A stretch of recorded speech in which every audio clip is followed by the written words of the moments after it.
Hello, friends. Welcome to the Calyx. I'm your host, Becca Scott, and this evening we have me with my mic not muted. Okay, great. My monitor on the other screen. Folks, this is a show where we play Call of Cthulhu with incredible guests, and we are sponsored by Chaosium, who publishes Call of Cthulhu. So we got to shout out our incredible sponsor. And tonight, we are playing a scenario from something real epic, y'all. It's from Mass of Nyarlathotep. This does not F around, folks. This is volume 1 of 3 volumes, which may be intimidating to Sun Keepers, but not to me. Just kidding, it's extremely intimidating. That's why I'm only doing it because we're starting with the prologue, the introductory chapter that leads on to 3 volumes of nonsense. I mean, not nonsense, beautiful prose where people die horrific deaths in various adventures all over the world. But this evening's adventure will be in Peru as our daring adventurers seek something out of the ordinary. They are going to pursue a promise of treasure and fortune and excitement and perhaps archaeological discovery. But before we get into all of that, I want to bring in our incredible players, starting with we have on this very random Wednesday, I want to tell you about a Random Tuesday. I'm so sorry I did it. Her streamer name is Random Tuesday. She's a Twitch streamer, a cosplayer, a producer for Magic the Gathering.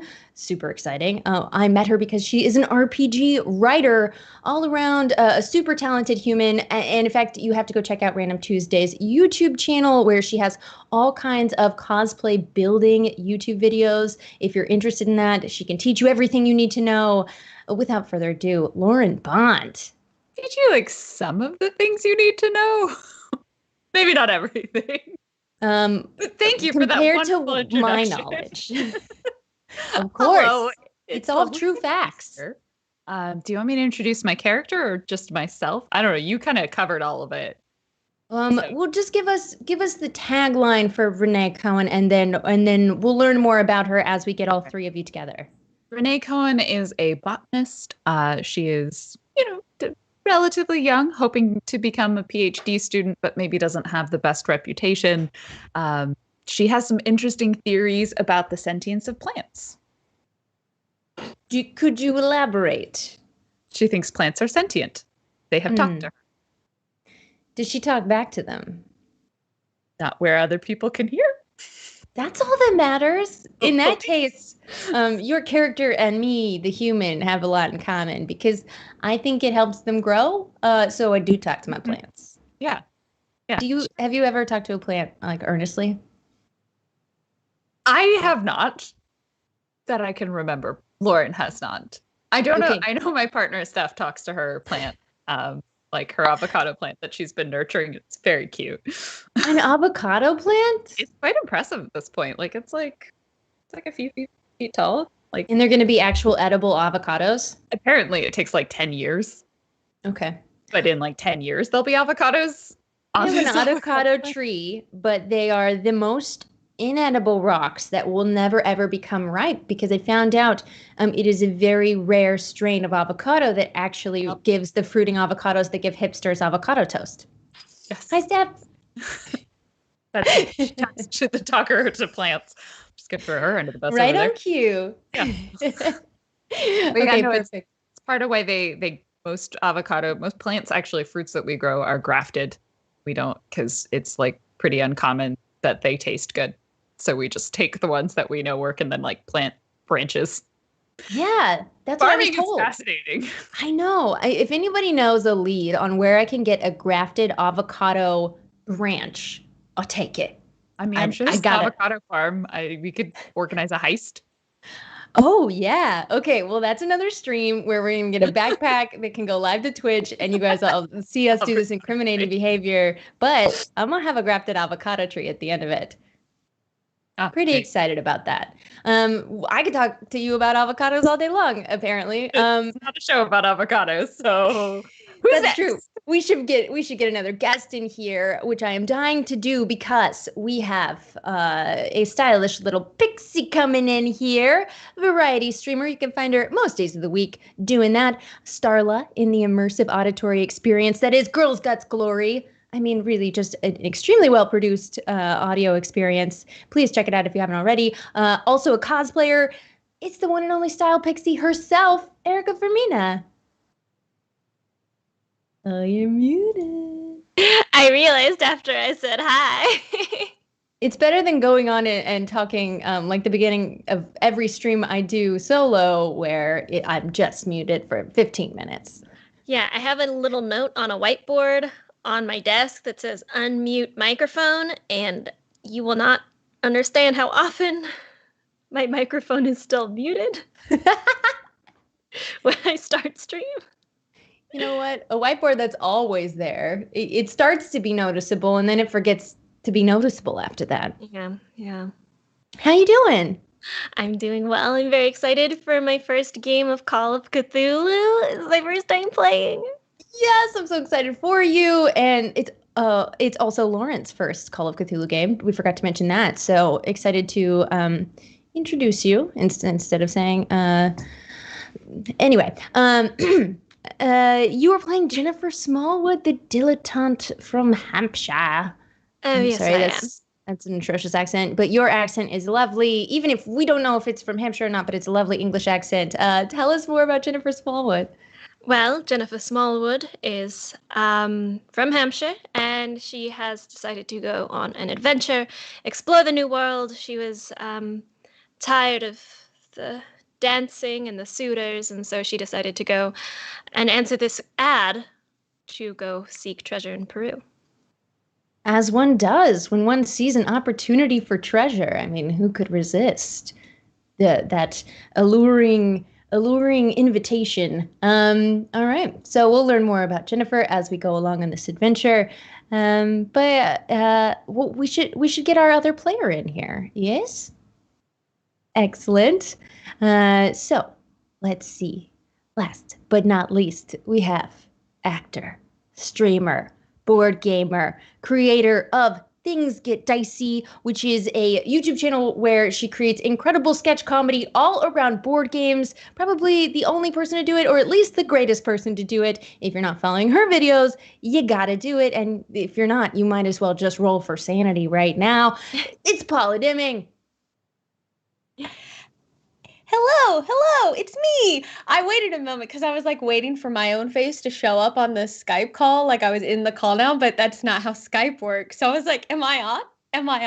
Oh, I am. Of course I am. It tripped me up the first time too. Skype is the one streaming platform that doesn't make us stare at ourselves constantly, as we all have become way too used to doing all the time. And for that, I'm grateful. Thank you, Skype. Yes. Amen. Thank you. What's new, Paula? Just streaming board games and streaming video games and making videos about board games. And I'm on Watch It Played now, which is a cool new thing. And just excited to be back here playing Call of Cthulhu with you again, and maybe bringing my character back and seeing how crazy she goes. It's not just maybe, it's a definitely. And Miranda May did have a rough time of it last time with Abria Iyengar and Erika Ishii, which if you haven't seen that series, please go back and watch. It's so fun. Y'all, I had a very fun time running that for you.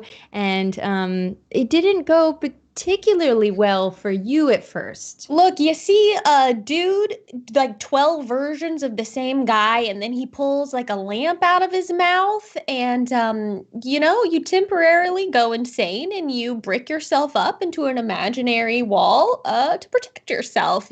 That's normal, I think.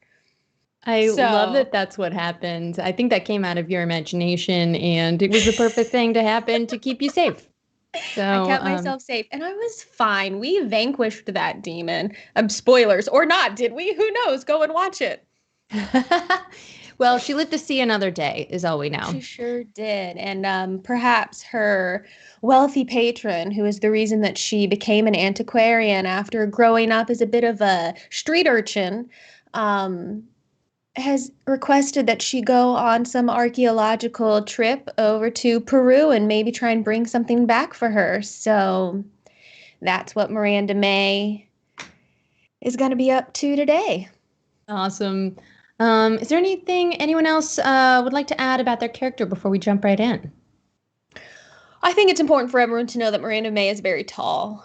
She's a large lady. She's an imposing stature. She's about 6'5" and, built sturdy, I would say. So she's not walking around like a ladylike person, and that's fine. But I think it's important for everyone to know. I want you to be able to visualize her. So absolutely. And we'll get to the visualization of Renee and Jennifer in just one moment. But first, I want to describe what is the inciting incident bringing each of you together, which is that all three of your characters have seen a certain recruitment flyer, which I believe we have a visual of. You see this notice that it was passed to you perhaps by a colleague at the university in Boston, or a friend, or just outside of a party as you were bumming around Los Angeles.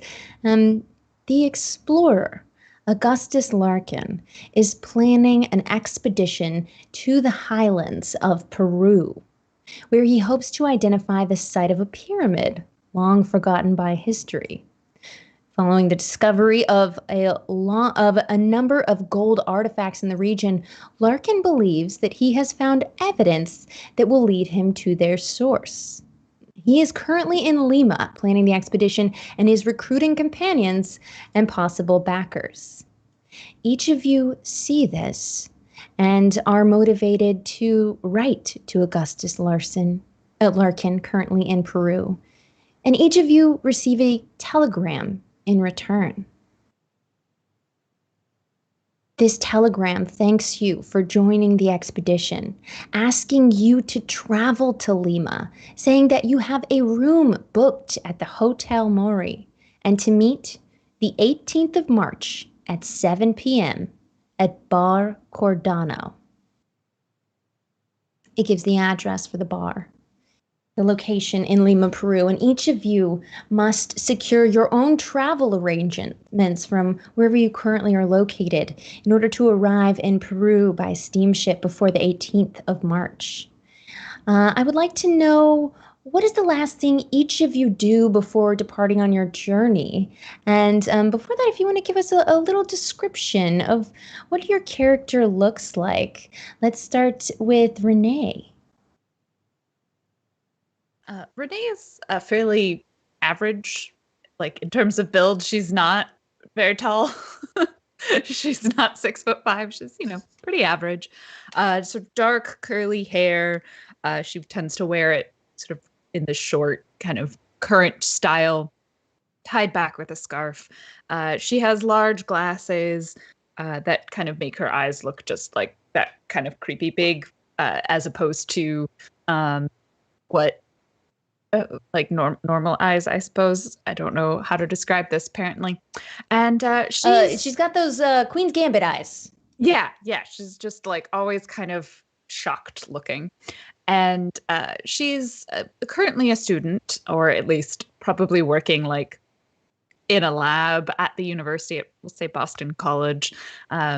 Because she hasn't quite gotten into the PhD program. She's trying to like ingratiate herself among the staff and really get them, get accepted in for the next year. So it's approaching the kind of springtime. She sort of applies for a research leave to say, she's going to go to Peru and investigate this. So she gets a grant to get her there. I think it was one of your professors that suggested it to you. Perhaps Professor Collins. I think her reputation for fisticuff conflicts in the bars around Boston has getting around a little bit. And her Professor Collins suggested that maybe leaving for a period of time would help people forget about that. And Lima's very far away. So if she gets in a bar fight there, probably not going to know about it. And then she can bring back a great science discovery, and it'll be great. And then they can accept her into the program. Yes, yes. They just need to know that you can get this out of your system to become the researcher we know you can be. She's young and a little bit temperamental. So she makes her way probably to the West Coast and then on a steamer, and it's a long trip. Is there anything valuable she brings with her? Probably nothing major. She probably has like a gold necklace with the Star of David on it. That's probably about like the most valuable possession that she has, and like a few books. She definitely brings a lot of books with her, a lot of research papers and things like that, which to her are very valuable, but may not actually hold a lot of monetary value. We cut to Jennifer Smallwood, the dilettante that has been sowing her oats, as it were, all over the Americas. You know, oats gotta be sowed. Oh no, I've lost my access to the call. Can you all see me? Yes. That's how this program works. Don't worry about it. We got it, and it's good. And Jennifer. Yes. Smallwood. Please tell us the last place that you were seeing, or where you were when you saw this notice and then received the telegram back, and your feelings about this journey. Well, I was in California, and it had been a very fun and exciting trip, but I just kind of grew weary of all the parties and dancing.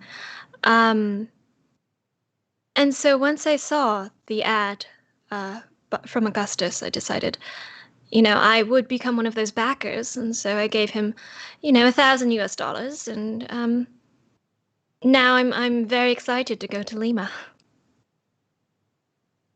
Yes, you bought your way onto this trip. You boarded a steamboat and are heading down to Lima. And Miranda, you are on the East Coast. You've been known to be involved with the smuggling trade. Is there anything that you are motivated by to sort of get out of town? Well, I have my silent patron, the one who is the reason that I was able to leave my life as a street urchin, pickpocketing and stealing things. I was approached one day as a child, young teen, for them to purchase something strange, a strange spyglass that I had stolen. And then from then on, I receive this monthly payment from them. And I have my own antiquarian shop. I research things. I find strange items. But every so often, I have an item that I need to send to my patron. And so I received from them, whoever they are, a request to follow up on this ad and go on this trip and see if there's something in particular to bring back. I don't know what they're interested in, honestly. But anything particularly fascinating, I will bring back and take with me to give to them. So that's my main motivation. All right. To benefit your wealthy benefactor. Yes. And then we have the dilettante, who is the benefactress herself, and the student of botany that is on the brink of being kicked out and needs to prove that she can do research without getting in a bar fight. And that is when we find ourselves arriving separately, but perhaps eyeing each other as on the way into the Bar Cordano on March 18th, the long-awaited day that each of you have been preparing for some weeks now. And you enter the bar and give your name at the front. Spanish is primarily spoken here in Lima. The streets are filled with noise and colorful ponchos, wide-brim hats, but also all of the modern conveniences you're used to in the New England area or perhaps Hampshire. The city just bustles with life, and as you head into this bar, the fixtures in it are made of wood, the walls are wood paneled, the smell of seafood fills your nostrils, and you're seated at a table, each of you come in near the same time, with 3 men seated before you. Augustus Larkin, you assume is sitting at the head of the table. He introduces himself, along with his companion, Luis de Mendoza, and Jesse Hughes, which is someone else that had responded to the advertisement that each of you saw and responded to as well. Augustus Larkin is a pale, thin man, greasy blonde hair, pale blue eyes, a white suit. But despite his relative youth, he's in his 30s, his skin seems to be sagging, and he has noticeable bags under his eyes. It seems like his suit is baggy as well. I mean, as his skin seems to be. Like he's recently lost a significant amount of weight. You instantly notice his expensive cologne as the maitre d', or whatever you call it in Spanish, pulls each of your chairs out as you sit. You notice this expensive cologne seems to be in excessive qualities around the table.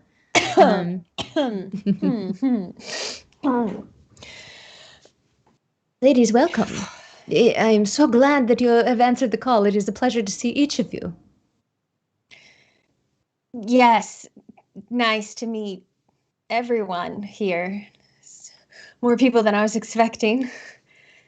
I was afraid you'd say it's not enough for an expedition and an archaeological dig, but that is exactly what we are doing here, and each of you has responded to me. And I know each of us will have our own reasons for being here.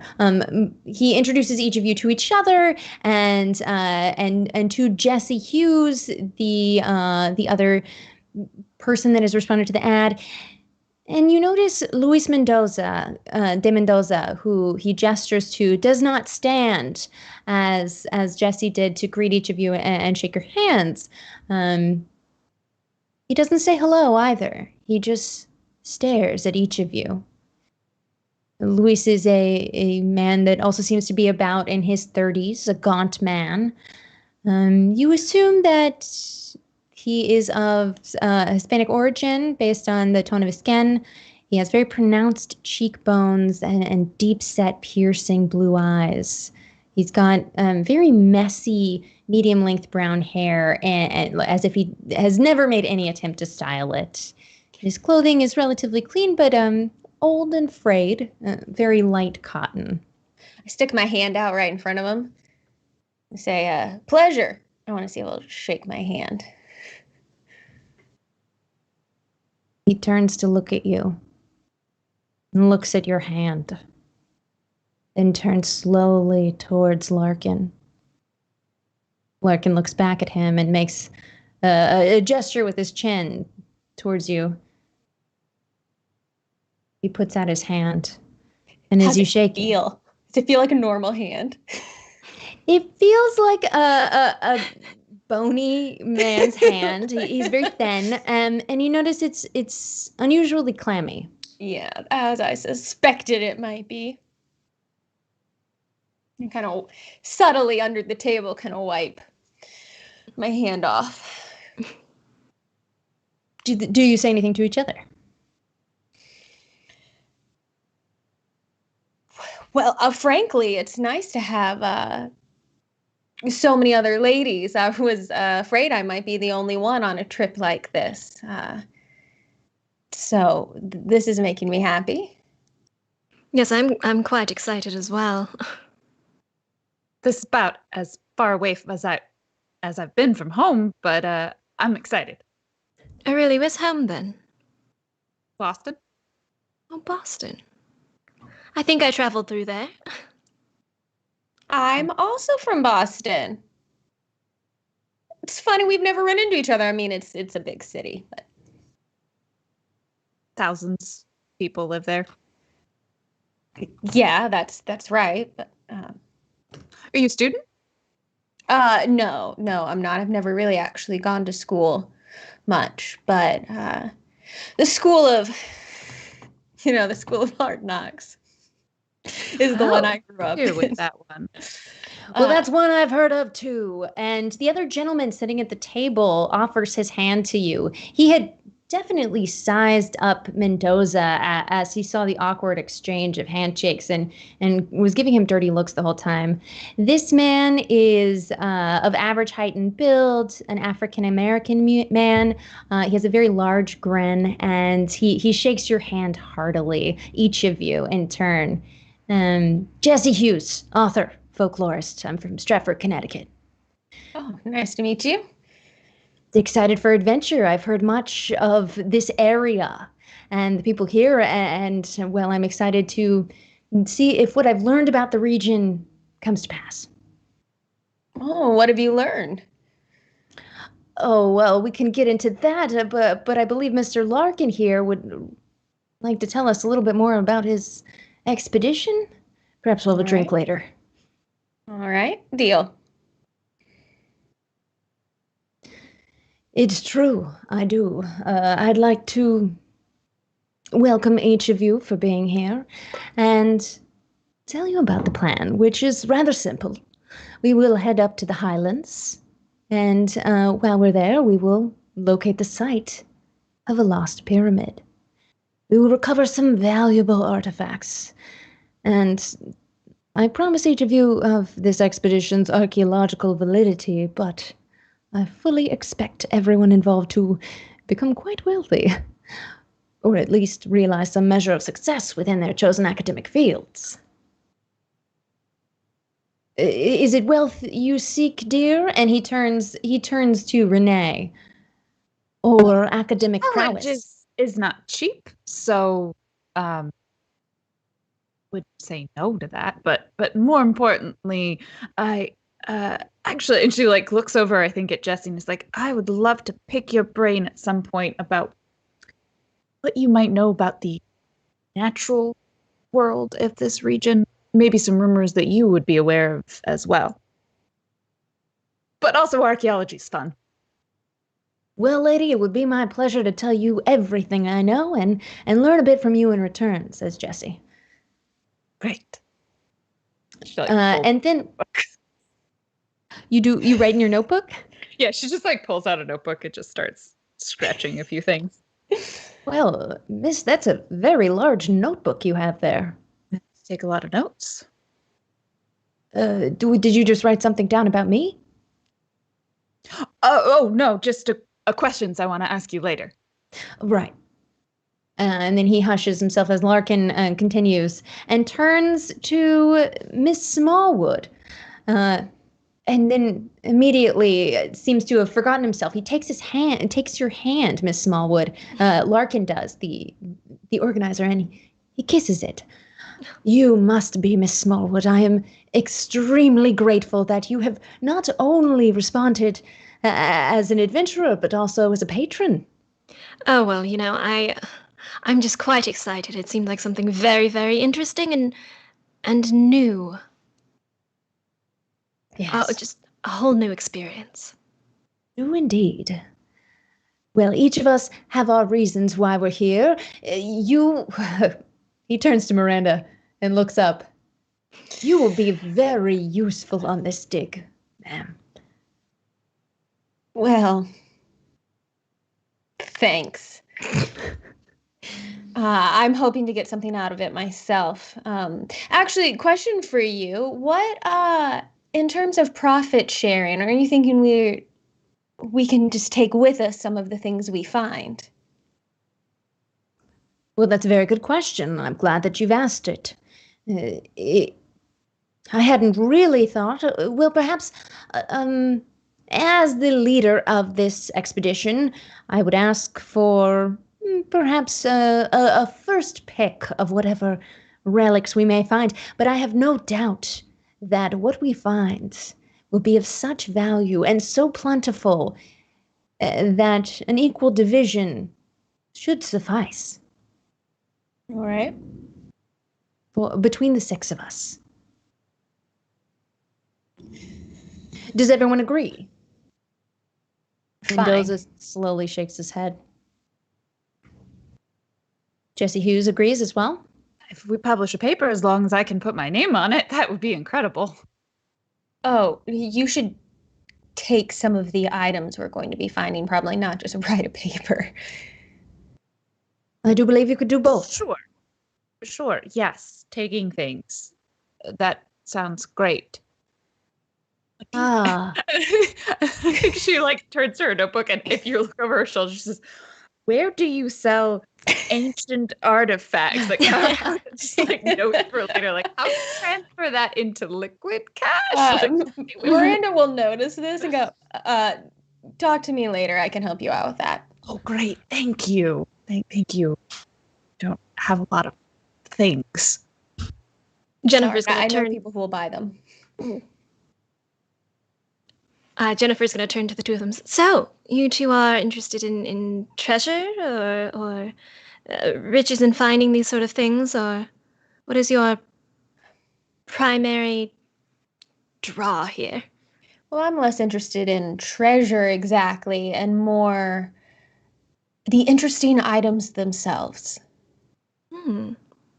And clients of mine who might be interested in adding those interesting items to their personal collections. Oh, interesting. Mm-hmm. We might have to talk. Because I have quite a few interesting things as well. But, We should talk. Maybe I can find out a way to take some of those off your hands. Oh, perhaps. It's more just like a personal collection of interesting, just things I find interesting. Interesting. Larkin butts in. He takes a napkin out of his head and pats the sweat beads that have started to accumulate on his forehead. It's not particularly warm in this room. The weather is lovely. It's about 65. It's in the evening now.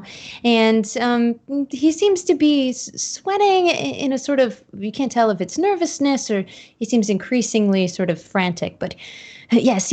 I know too of interesting things, and that is why, de Mendoza, if you would please show to these lovely folks the artifacts. And I believe we have an image of the table of the companions that we're meeting. Sorry to my lovely guests that, unless you open the Twitch, you won't see it, but we do have an image for our viewers of the table and the two artifacts sitting that he has pulled out and put on the dinner table. One is a gold pendant in the form of a man holding two rods embellished with rectangular shapes. And the other is a golden cup carved with geometric patterns as well and circles with inlaid turquoise.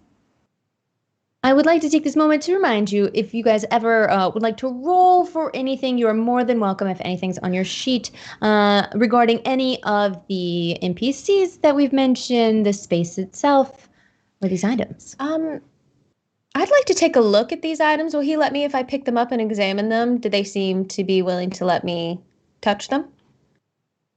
Augustus gestures down to the items themselves at the same time that the silent de Mendoza lunges toward them and then catches himself and leans back in his chair and crosses his arms again. I'm just going to, if you don't mind, I'd like to pick up the pendant first and examine it. I don't really have much in the way of like archaeology, but I could maybe do a history check and see if there's anything about it that I recognize from anything I've learned in my studies of other old and strange items. Sure. Yeah, See give if me it a history seems roll. any on of the this item. symbols on it seem familiar. Oh, those did not go into my...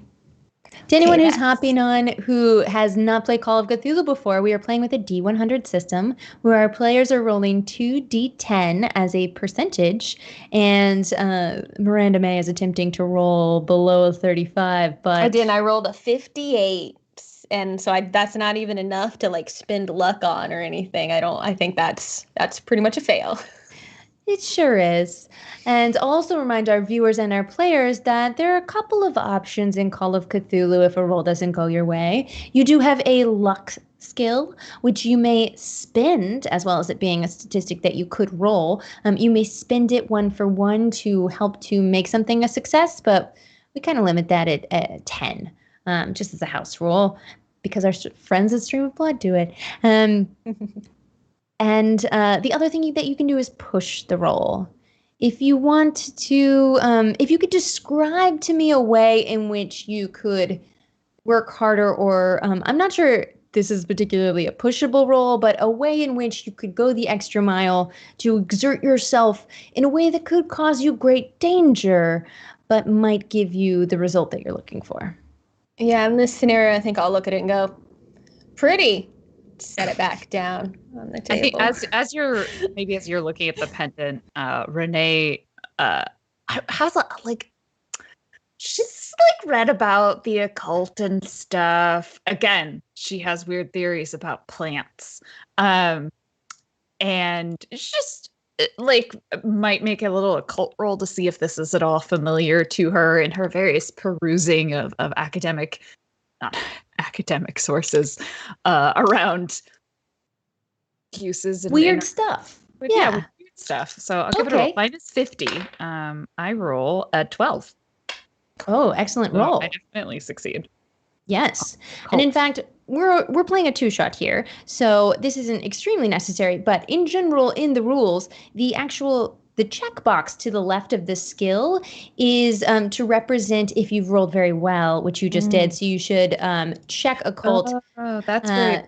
I just checked the ones that I had trained because I was keeping track. Everybody does that. Everybody does that. But technically, in our investigator improvement phase, something like that, we could, between sessions, improve that statistic by you trying to roll above that characteristic. And if you succeed in rolling above, then you can add a d10 to your skill in that. So check occult if you would.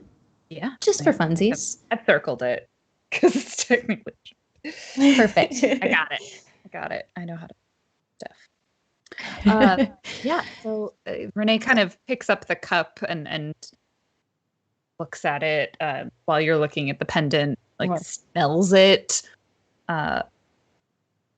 Thinks about licking it. Doesn't. It's a thing geologists do. Yes.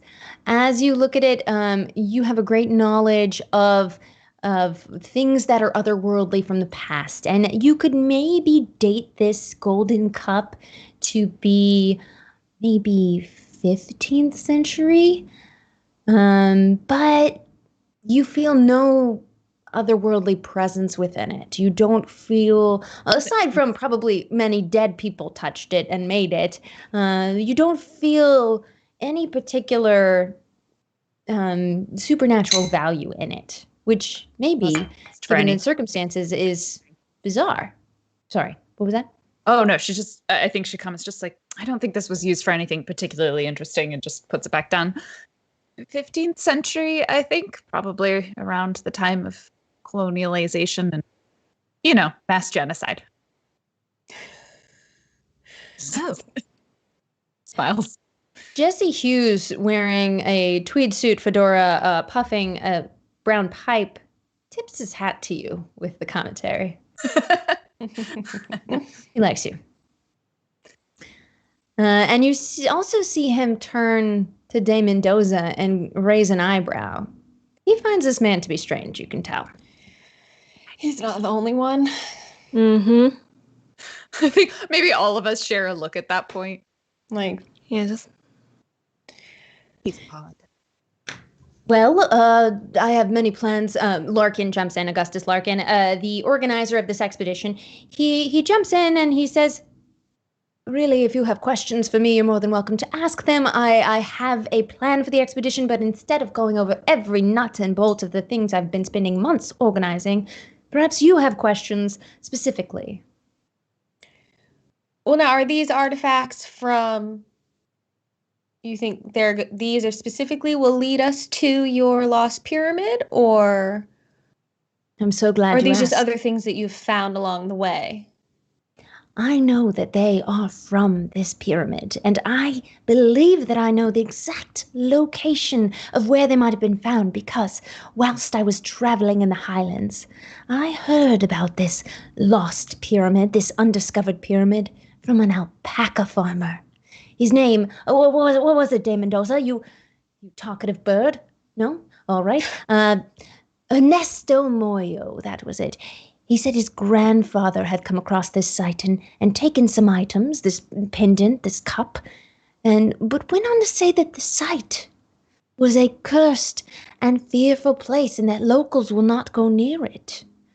But I just put this down to local superstition, of course. I don't believe it has any basis in fact. It was pure chance meeting the farmer, and after I purchased these items from him, I had my first hunch to lead me on to find more.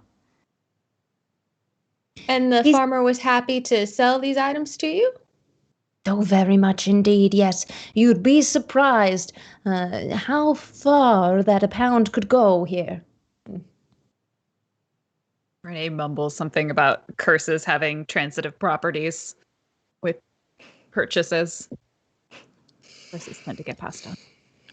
Yes, well, my dear, as you can see, I may be in poor health, but it won't impede my ability to go on this expedition in the slightest. I can assure you of that.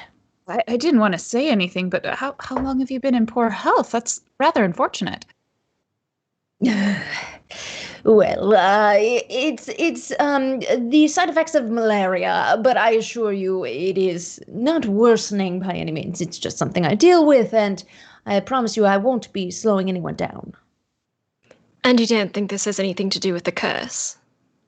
No. Far before I traveled to Peru. In fact, I was in New York City when my current affliction began ailing me. Miss Smallwood, do you believe in curses? Oh, I don't know. I just like to entertain the idea. I think it's all fascinating. I'll tell you what. I've seen some things that are hard to believe, so my mind's pretty open. I don't know these items are cursed, but it doesn't mean that anything else we're going to come across isn't. Right, so Jesse Hughes pops in and says, I'd like to see your research if you don't mind. I'm so sorry, good sir. I had to destroy my paperwork. You see, I feared... Renee completely misunderstands it and assumes that he's talking about her research and just is, like, pulling out a paper that she wrote. Oh, never mind. She just brought all of her past work, like nothing in her trunk except for one outfit, a hat. She's like, oh, you didn't. Carry on. No, miss, no. Your credentials are valid. You want to be here, and so you are here. But my research, no, I have destroyed it in fear of an enterprising archaeologist attempting to steal it and, you see, gain the upper hand on this expedition. This pyramid has not been uncovered in what I think to be centuries. Wait, so all the information's just in your brain. So if something happens to you on this expedition, what does that leave the rest of us with? Well, I suppose that makes me quite valuable in this expedition, does it not? Well, yeah, but I don't think malaria cares about how much we value you. I assure you it's a steel trap, and I am not going anywhere for the time being. All right. Perhaps if you're interested in other old records, you could visit the Museo de Arqueológica y Antropológica, Museum of Archaeology and Anthropology. He tells you it's at the university, the National University of San Marcos. All right. Perhaps they have old records tucked away, but I ask any time that you take may not delay our departure. We're leaving Monday, and today is Friday, so we have the weekend for each of you to gather any supplies you need. Now, I have everything that is absolutely necessary for us to excavate and travel. I've arranged for trucks to transport us down to Puno, which is the village where I purchased these items. But I should say that quietly in case anyone else responded to my advertisement but thought they would compete with our own expedition. I'll turn to Renee and said, you seem like someone who likes to look through a good book, and I do too. Do you want to go down to the museum and do a little research before we go? I would very much like to do that. Well, I, for one, love museums, so I'm going to tag along as well. Good. Great. Jesse Hughes looks to all three of you and says, if you don't mind, ladies, I'd like to join you. I have a penchant for research myself, but the folklore, you understand. Of course. We'll make it a whole big group trip. And he gives another dirty look to Mendoza as he says that. He seems to be sort of protective of you. And if anybody would like to roll any sort of psychology checks on any of these people, you're more than welcome. Yeah, you know what? I would like to see if I can figure out what the deal is with why was it De Mendoza had a bit of a my precious moment with the artifacts that got pulled out. I'm gonna use different. They weren't that bad. I'll use these dice. It's fine. Put the other ones to the side and retrain them. Less so psychology, but I have a little bit of medical training. So I think Renee is like trying to piece together malaria in New York.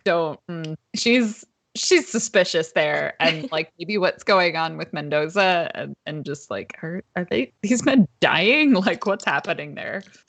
Sure, yeah. Is it possible to just do like a general, like trying to size up everyone with a psychology roll, or does it have to be an individual? You can kind of roll for a relationship-based dynamic, sure. But let's start with Renee rolling for medicine on Larkin. My medicine skill is a 60. I get a 37. Ooh, you're rolling so much better than I am. Oh my. It's all right. I should try rolling psychology because I have no training in that. All this time you've been dining at the table. He recommended a specific fish dish, and he's gotten paler and paler and sweatier, as you've noticed. And you can definitely attribute these symptoms to those of opiate withdrawal. I've seen that in the bars a lot. Yeah. Half the people you knock out are loaded on heroin. Oh. All right. I don't see anything about it, but I know it. Jennifer, you'd like to sort of assess the psychological state of everyone at the table. Give me a roll. Yes, I don't know much, but I would like to... I rolled way too high. I rolled an 88. My psychology is 10. These people are really nice. All of them are like super nice and above board. Everyone says what they mean, and you trust everyone. So far. Well, if no one has any more questions, Larkin pipes in, if you don't mind, I'm feeling a bit under the weather, so I'm happy to answer anything else, but otherwise I'll retire. I should tell you, each of you are staying at the Hotel Mori, but De Mendoza here and I, well, we weren't able to secure additional space at our place of temporary residence. We're at the Hotel España, a rather small establishment. Just 12 rooms and they were all full. So you'll be staying at the Mori. Fine by me. They have each of your names at reception. Great. Well, nice to meet you. And I guess it's in the evening, right? So the museum's probably not open now. We would need to go tomorrow. Yes. Well, I mean, unless you want to break into an after-hours museum, which it's your game. Don't think that's probably necessary as far as I can tell. I have a feeling Renee it wouldn't be into it, but I think Miss Smallwood would be like, yeah, adventure. Let's do it. So Larkin stands up, bows to each of you. He doesn't take the time because he looks like he maybe is throwing up, or maybe as you know, Renee, he just needs his next fix. And he rushes out with De Mendoza in tow. Luis de Mendoza gets up slowly, sizes each of you up, this lean, gaunt man with a sort of feral quality about him, honestly. He hasn't said a word this entire time except to essentially almost growl at Miss Miranda May. And then he turns and on people. follows right on the heels of Larkin. And Jesse Hughes is still sitting with you at the table. Jesse, what do you think about these two? If you don't mind me being so bold as to ask your opinion. I know we've just met, but they're a bit odd, don't you think? He grabs a bottle of tequila on the table and refills his glass, takes a drink, looks behind him to make sure the other two are completely out of the restaurant, and he says, "So glad you asked.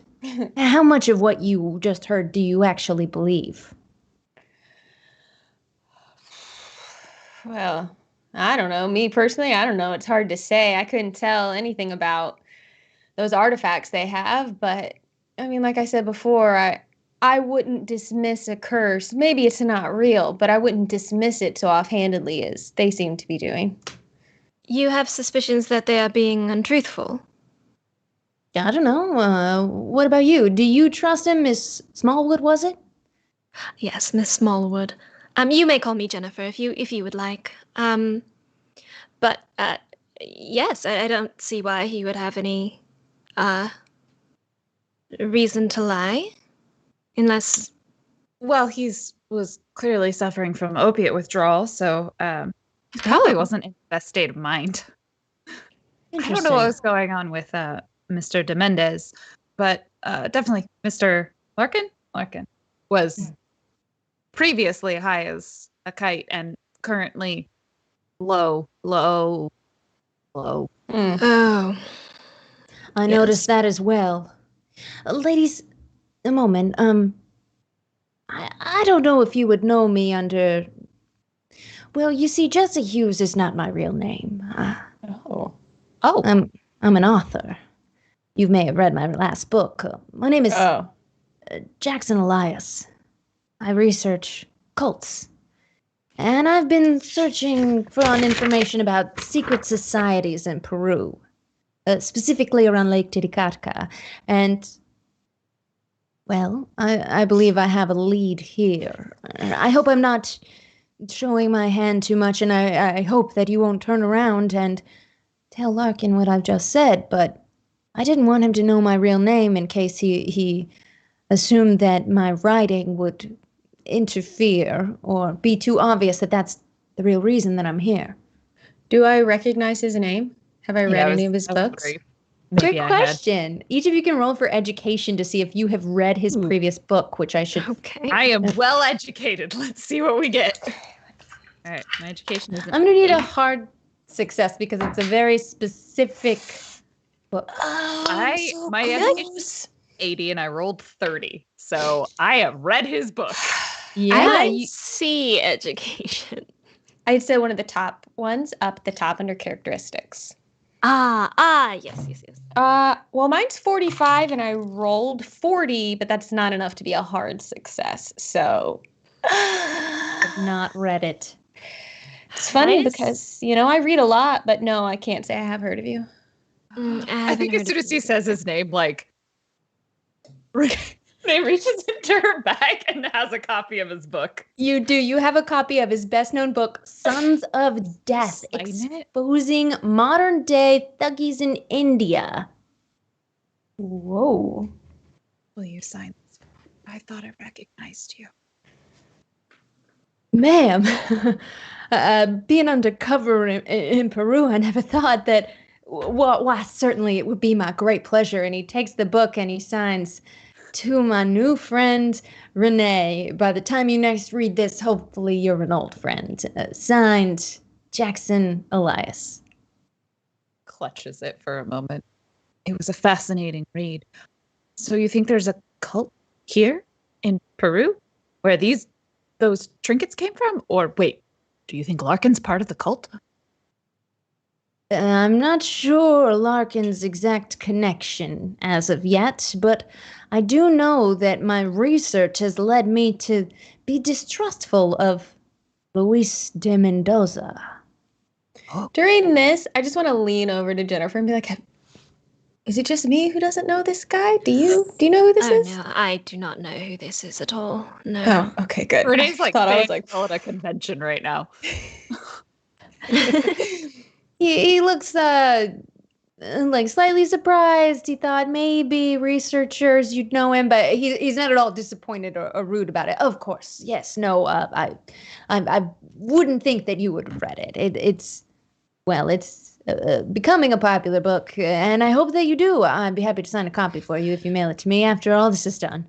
Honestly, I'm not that disappointed that I didn't recognize the book, because the last time I recognized a book and an author, let me tell you what, it led me down some strange paths. So I'm okay. I'm okay.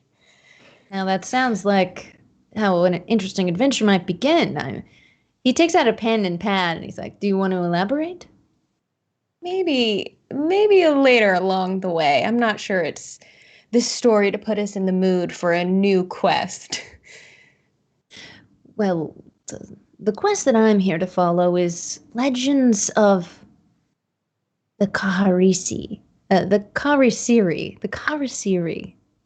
They were white-faced, pale men, European origin, known for centuries down in this area to, well, a sort of vampire, but not a blood-sucking one. One that sucked the fat right out of innocent farmers and their families in the Peruvian highlands. Interesting. As far as I can tell from the historical information, this is fanciful folklore, if you ask me. But, yes, I have heard of particular chemical products that you can consume, plants that you can consume that can give you uncontrollable and insatiable appetites for strangest things. Plants. Well, I suppose cocoa leaves do wonders, and who else knows what's out there? You seem to know quite a bit. In fact, I'd be interested to read your research. You would? Another time, perhaps, or if you have Of course, I copy. can mail you a copy of my undergraduate dissertation, my master's degree dissertation as well. You have a master's degree. Well, that is impressive. And he takes the book that you're clinging to your chest, and he opens it back up, and he writes his mailing address in the cover as well. Now, this is where I'm having a friend hold on to my mail back in New England. And now, this is great and everything. I'm glad y'all are making a connection. What? I'm so Boston. I'm not at all. I'm so just my own. He fills up Renee's tequila glass as well as they're talking, sort of off to the side. A reasonable amount of tequila. I don't mean to jump to conclusions here or anything, but vampires that suck fat and our companions sure do look a bit like they're wasting away. I mean, I shook De Mendoza's hand, and it was bony. Not exceptionally bony. You seem like an intelligent woman in all that height of yours up there, and I would think that you would know better than to believe in mutually exclusive. Tall tales. I've just seen some things, that's all. Well, I've seen a thing or two about murder and cults and people believing in things that end up having a logical explanation. And that's what I believe is the case here. But, of course, I would love your help in getting to the bottom of what Larkin is after, what he's truly after. Because I tell you, I don't think that those artifacts came from around here. One of them looked like it was much older. Do you have any idea as to where they came from? I don't, and I wish I got my hands on them. It's too bad that De Mendoza snapped them up so quickly. But what I will tell you is I have made a friend in this area. His name is Professor Nemesio Sanchez, and Larkin mentioned going to the university. Well, it's that same university very nearby where I have a professor friend. He told me the strangest thing. He told me when he, as a local and a professor of archaeology, reached out to Larkin to ask if he could be included in this expedition after reading his ad, he got no reply. How strange. That brings up an interesting question to me. Do any of us have any actual archaeological experience? I know why I wanted to come on this trip, but why specifically were we chosen? I mean, no offense, but a botanist researcher and a high society lady, as far as I can tell, who just wants some excitement, and an author. It's a curious gathering of people, don't you think? My assumption is that he's after manpower, or woman power, as it were, Oh, thank you. ahead of any sort of archaeological experience. I, for one, paid a sum to join this expedition. He did seem awfully concerned about competition from other archaeologists, so maybe he intentionally screamed out other researchers. I just assumed I had a very good letter of recommendation. My professor was incredibly insistent that I go very far away from Boston. That sounds like an interesting story. Take a sip of tequila. What do you think are the chances that we were the only four to respond to his ad?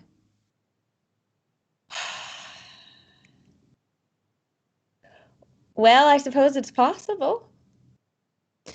What was Renee about to say? Oh, I was just very curious if Miranda has heard of Renee. Like, I feel like if Miranda spends time in bars, she may have like heard of her. Maybe you have a nickname. I have a friend with a bar. Like the plant puncher. No, that's really bad. We can do better. Yeah, I feel like I'm not to mix worlds too much here, but no, it's same world. Cass had a bar, and I can't remember the name of it. Thirsty Fish. The Thirsty Fish. I think. I don't know. We can just say it was. Yeah. I mean, that's definitely a place she's gotten in a scrap or two. Yeah. Well, roll for credit rating, and we'll see. My credit rating. Yeah, let's roll for Renee's credit rating and see if she is known. I got a 20. Wow, I'm gonna roll so badly when my life is on the line. Oh yeah, you've definitely heard of the botanist in the ring. I like Green Thumb, Black Eye. Green Thumb, Black Eye. You know what? Now that you mention it, my friend Cass did tell me a story about someone in her establishment talking about plants and getting very defensive and throwing a punch. Is that you?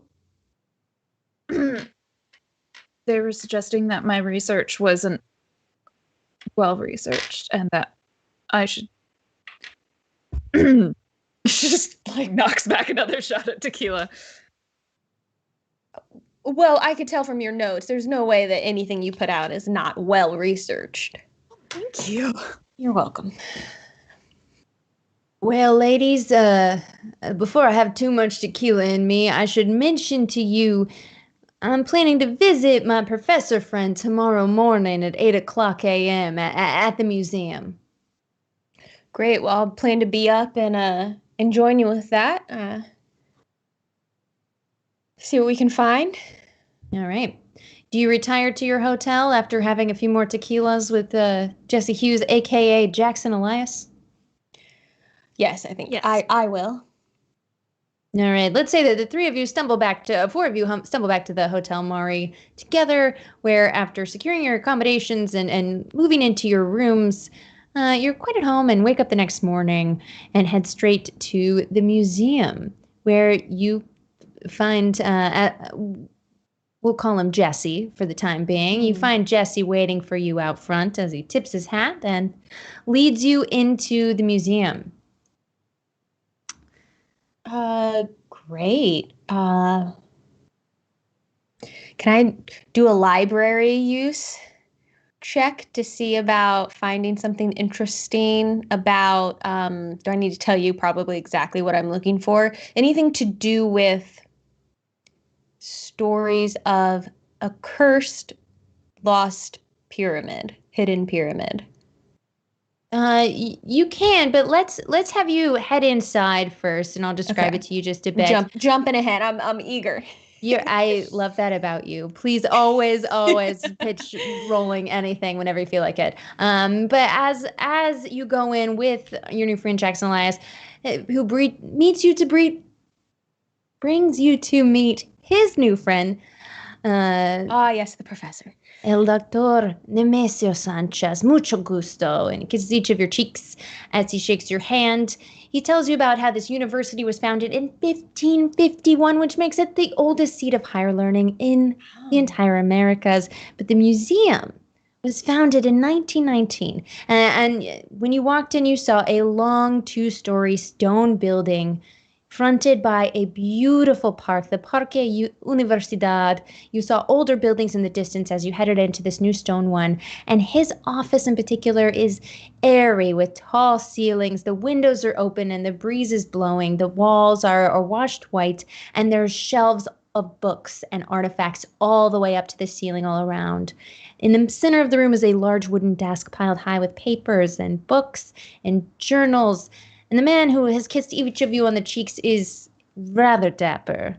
He is slim and tall, wearing a button-up shirt, which just like unbuttoned How just tall? the right level. He's, I would say, 6 feet tall. Sorry, that's pretty good. He gets up on his tippy toes to try and kiss your cheeks and ends up just blowing air in that direction. It's more near your shoulders. I appreciate the effort. Yeah. He has glasses, dressed beautifully. You see a suit jacket sitting on over the chair. Not extremely expensive, but very well cared for. It seems to be rather new. And he is very talkative as soon as you come in. He's the sort of person that you can tell would be great in the front of a lecture hall. He starts immediately telling you about his favorite new artifacts all around him, which he obviously spends hours discussing at length. And he stops by Elias, who says, "I've brought these ladies to you because we have some pertinent questions about the folklore of the area. They know everything I know about Larkin as it stands." Without further ado, please. Spanish is my native tongue, but I will speak fluent English if you prefer.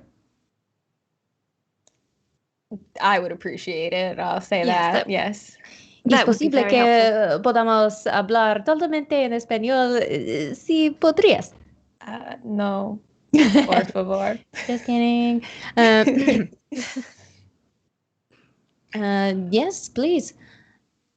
Well, I know I'm interested in trying to find out more about the supposed curse in this hidden pyramid. Do you have any information about that? He laughs heartily when you say the word curse and slaps you on the back. Oh. Yes, I can tell you everything I know about this region and what the local people believe. But I must tell you that it's the archaeological artifacts I'm interested in discovering, not perhaps the mystery of some curse. So you don't believe that the curse is real? Well, I believe that people have been murdered in the hills of Puno. And that there is some history around this lost pyramid, that I do believe the pyramid exists. Yes, very much so. And I do believe that perhaps this man Larkin, he must know more about it than was written in his advertisement, which I too responded to and was given no credence.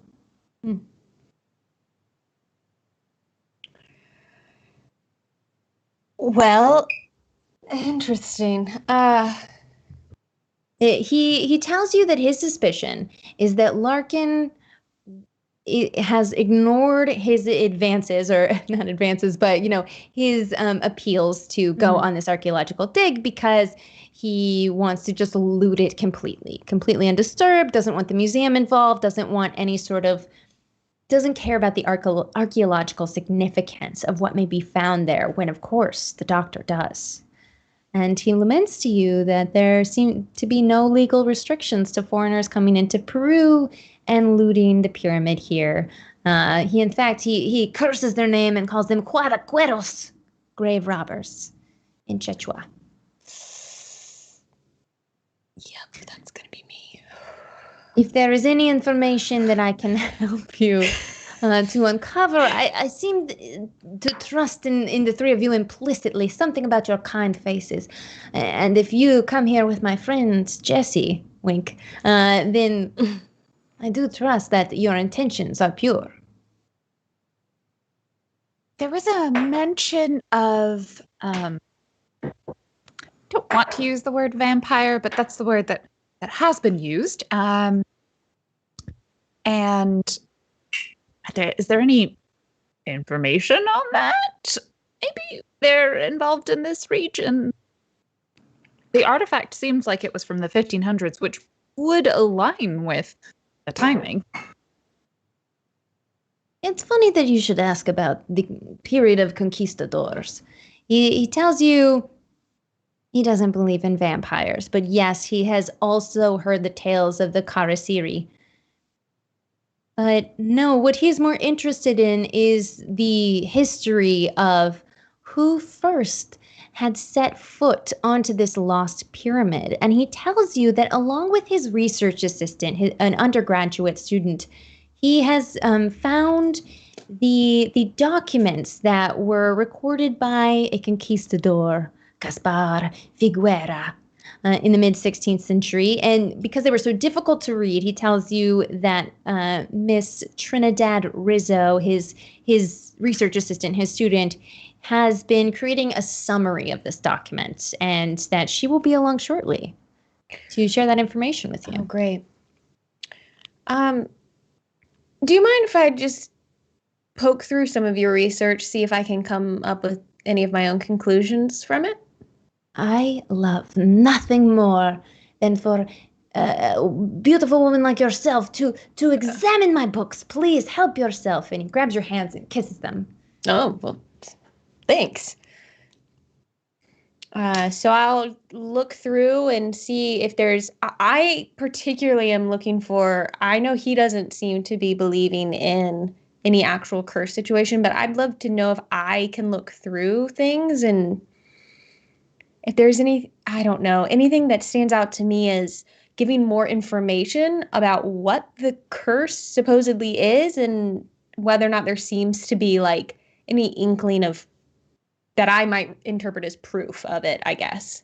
Sure. Give me a library use roll. Yes.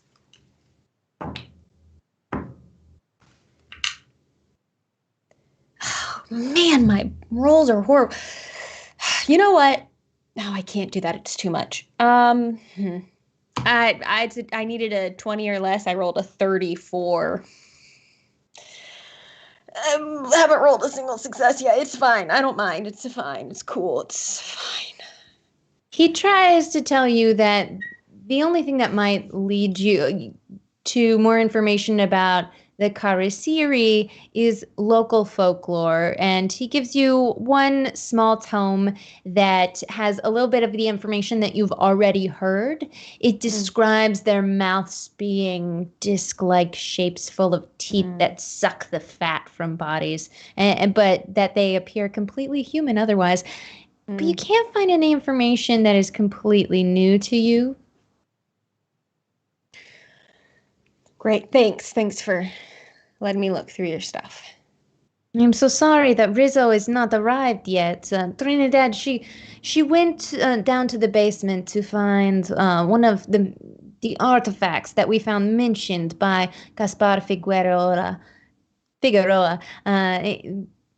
But she hasn't yet returned, he explains to you. You're welcome to go and look for her. I was gonna say, should we go down there? I would not mind if you do. Yeah, I'm interested in, of course, in seeing any place that might have artifacts lined up along a wall. You know, ripe for the touching. That's right. You say you're archaeologists and your overall goal is to touch as many artifacts as possible? You know, many are very delicate. It's just a figure of speech. Of course, we'll look. Eyes only, of course. Right. Yes. He's going to roll psychology on you. Renee has no intention of touching the artifact. It's fine. He gives you a wary eye, but then he looks over to Renee and nods while making direct eye contact with Renee of like, you'll make sure I can trust you guys, right? You folks. Yeah, of course. She has no idea that, that Jennifer or Miranda would do anything. I'm only going to touch something if it like calls out to me in some sort of supernatural way. You know, I'll be respectful otherwise. Okay, you're really tempting your keeper here. I gotta stop saying things out loud. Okay, so he gives you instructions as to where the storeroom is. It's this long 2-story building, and he explains to you that there's a basement. He points down a long hallway. He says, to the right, there's a corridor. Will lead down to stairs, and will take you to the storeroom. All the best and safest artifacts are kept in the basement. Yes, Nothing of bad course. has ever happened in a basement. The temperature is cool, you understand. It is much safer there than here where the light can come in through windows. That's true. All right. Okay, well, we'll go down there. You see, as you head down a dimly lit corridor, it's very quiet because it's a Saturday morning here at the university, and the museum is closed right now, so there's no one around. And as you reach the door leading to the basement, it's ajar, but you see... Does anyone have any Spanish? Give me just a language roll, and if you have an extreme success, we'll see.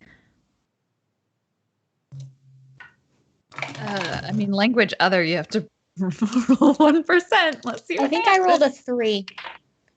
If you have an extreme English, then we'll see if you're able to. I got a 92. Well, if we're talking about English, I have a 60 and I rolled a 50. I wow. rolled 2 zeros and then a 3. Okay, please check your language skill. So for English, an extreme success would be a 9. For German, it would be an 8. We're looking for Spanish, but an extreme success would give you some information. Spanish. Oh, no, that's okay. So, I was saying that, sorry, I was not clear. An extreme success on English means that you have such a prowess over Latin-rooted languages that you're able to parse out that it just says, attention staff, please keep closed and locked. Yet this door is ajar. Rizzo.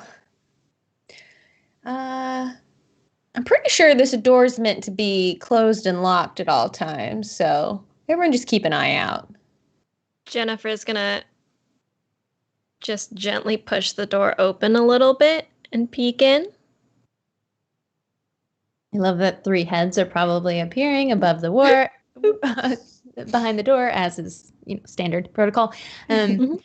And as you head down the stairs, these stone steps, it is a cavernous oblong room. You can see it's sprawling 80 feet long, maybe 45 feet wide, with evenly spaced rows of shelves, kind of like a library, but with boxes and artifacts and wooden crates on every shelf.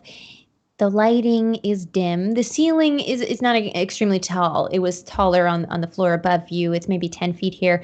And this dim electric lighting is shining through the shelves that go up to the ceiling, casting these long shadows amongst their contents. And you can't see too terribly far, and some corners are very shadowed. There's no natural light in here. It feels like very cave-like. Trinidad Rizzo? You down here? Did y'all hear that? Did y'all hear that? That yes. sounds gross. That doesn't sound like a nice noise at all. You hear a sucking sound continue.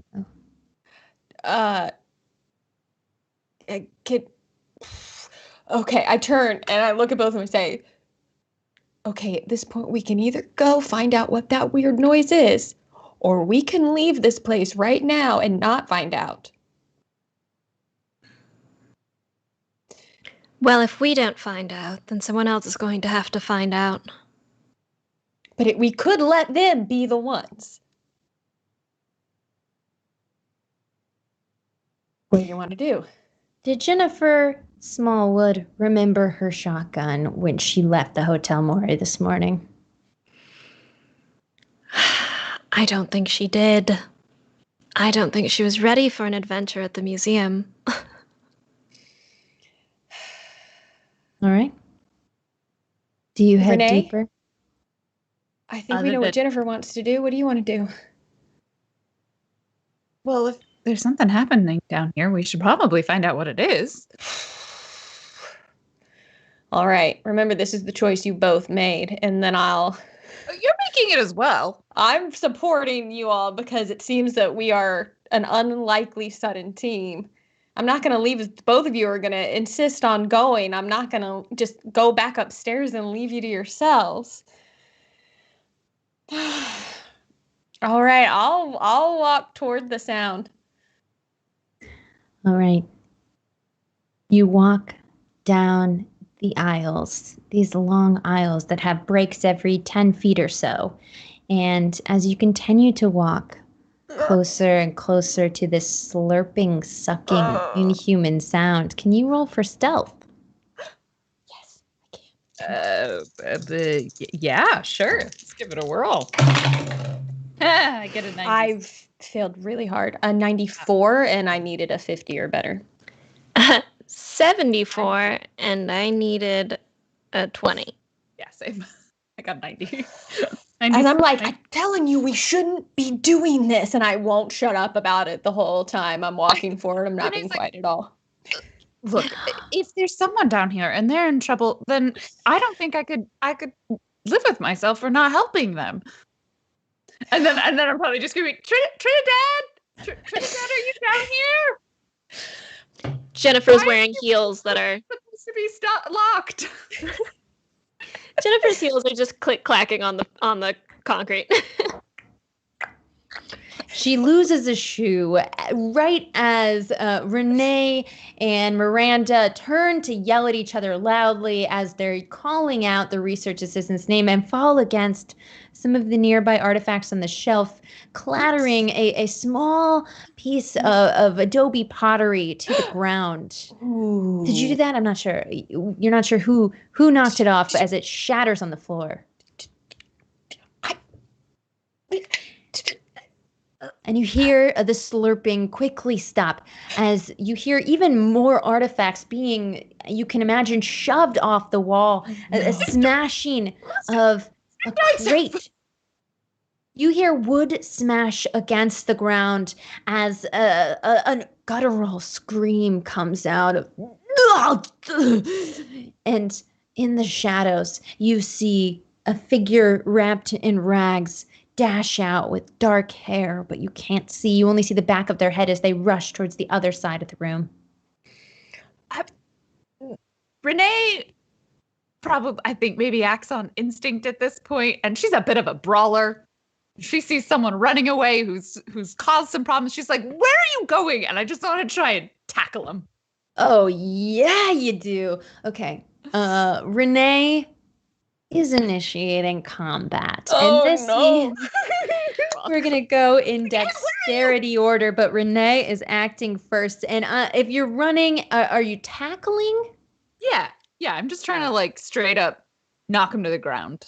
Little rugby tackle.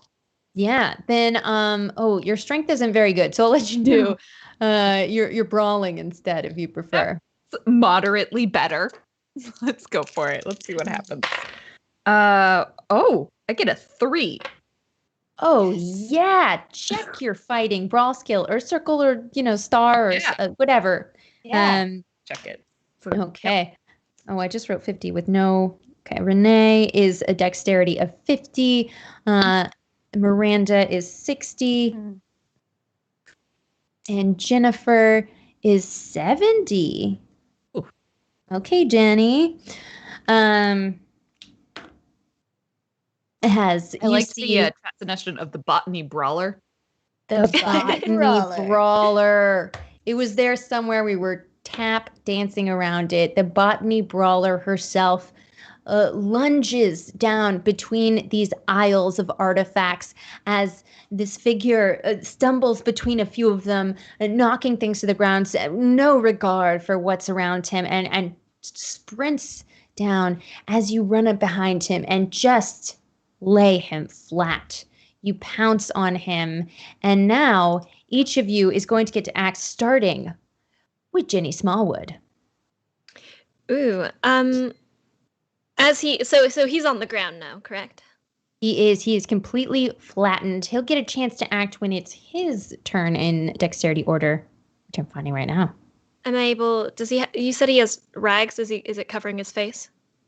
His face is uncovered, but his face is down flat against the ground. I will take off my other shoe and hold it like a weapon. Okay. Do you wanna run? I'll let you run and attempt a fighting brawl roll to stab him with your high heel. Yes, I would like that.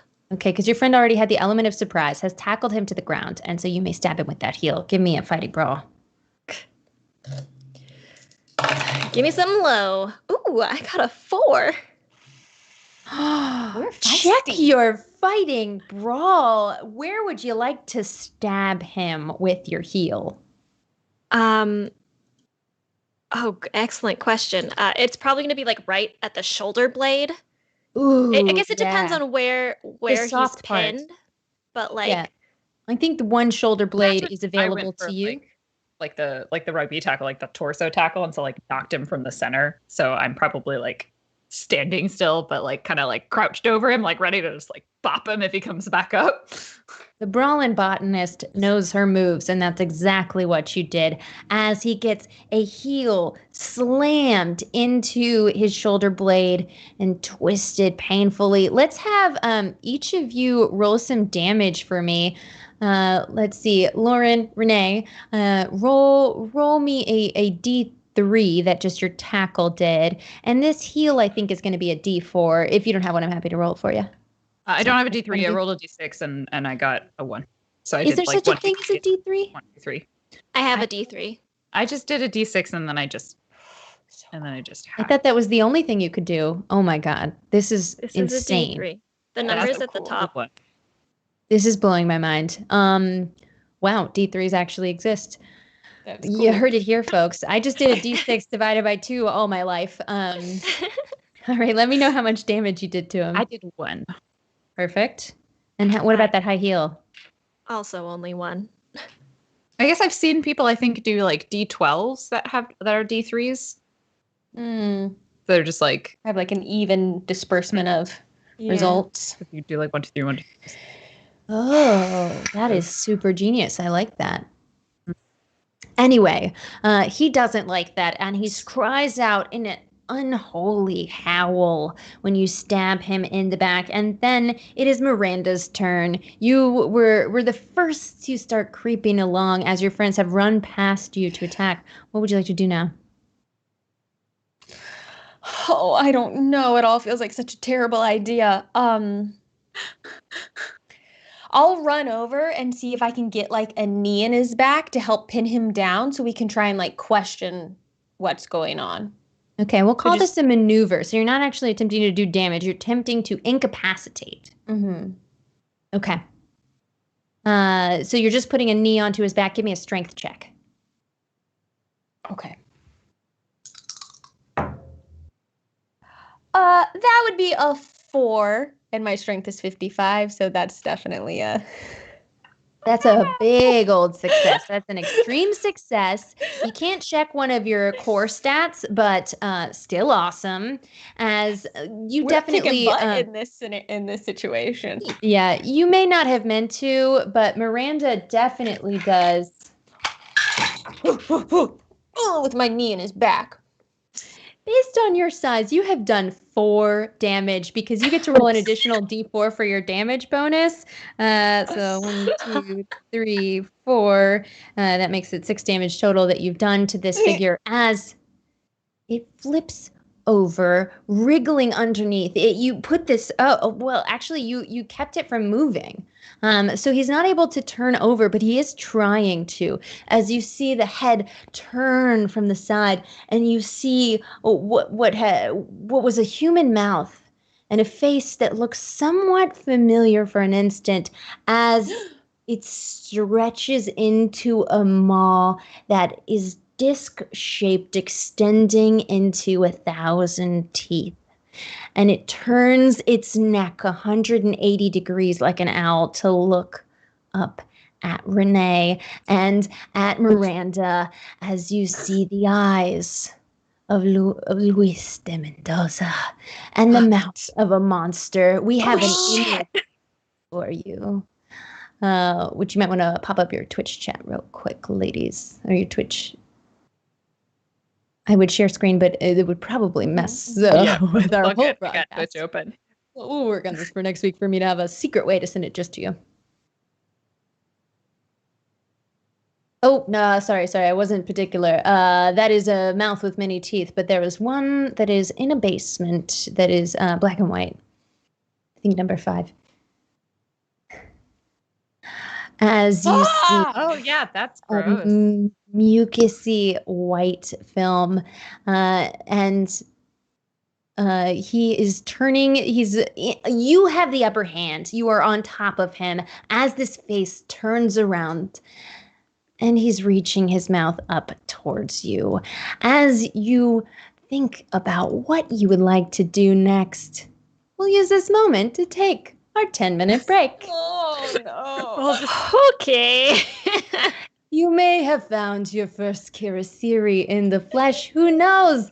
But we'll see if you live through this scenario in 10 minutes. Everybody grab yourself a drink, grab yourself a snack, and we'll be back at 8:41 Pacific time, or 41 after the hour.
Hey everybody, welcome back to the Calyx. We are mid-adventure this evening, right in the middle of the Peru chapter of Mass of Nyarlathotep. I said it perfectly, don't worry about it. And this is a Call of Cthulhu game, a live play, of course, and it's from Chaosium, our incredible sponsor. And as I completely forgot to mention at the beginning of the show, but I will mention now, we have a brand new code for you. We have a discount code that is going to get you 10% off your purchase. If you used our last code and then you realized, oh, I can't use it again, but I want a new code. We have a new code and you can use it again now. It is Calyx 2021. Know thee. Calyx 2021. And until the end of the month, you could still use the previous one if you forget something and need to go back for a second purchase, and that's the Calyx. But the new one is Calyx 2021, and the reason why you should purchase all of your Call of Cthulhu products directly from chaosium.com, one, that's closer to getting the money to the people that actually made the products, which is always a good thing. Don't give it to third-party vendors if you don't have to, you know? That's why we research, make sure we're buying things directly from people that made them when we can, right? That's a lot of work, but you don't have to do the work if you just go to chaosium.com. And then my personal favorite part of getting things from chaosium.com is that that's the only place where you can get the hard copy and also always have access to a free PDF along with it. You can also buy the PDF and then access it. It's all going to be in your account at chaosium.com. And I'm talking about it so much because one, they're a sponsor, but two, I absolutely love this company and I love their products. They've been so wonderful to all of our cast, and they have provided me with so much freaking awesome material like Mass of Nyarlathotep, which is volume 1 of a 3-volume series. It doesn't mess around, and we are right now in the opening chapter of this incredible dark schemes that herald the end of the world. But this is nothing like that. This is totally normal and fine. Everybody's happy. We're just going on like a sweet little archaeological dig. And so without further ado, we'll bring back in our incredible players. We have Lauren Bond as Renee Cohen, the botanist brawler, Erika Fermina as Jennifer Smallwood, the dilettante who's looking for something new and fresh to spice up her life, and Paula Deming as Miranda May, a brawler but not by choice. She's just very, very tall, but no. It just happens. I don't know my own strength. She doesn't know her own strength. She just dealt a damaging blow without even trying to restrain someone fleeing from the scene. All we know is that we are in the basement of a museum in Peru, and the three of you were looking for the research assistant of the professor that you have been speaking to about what is going on in this expedition you have been enlisted to be a part of. Each of you is there for your own reasons, or perhaps very similar reasons, seeking treasure, seeking knowledge, seeking perhaps a recommendation to get your PhD. Who knows? In the case of the brawling botanist, but one too many bar fights will get you sent out of the country. And that's where we are now. We have just encountered something dark and something evil in the basement of this museum attached to the university. And the three of you have just entered into combat with something, if we could see the image one more time, of what it looks like to see a fat-sucking vampire, a Karasiri.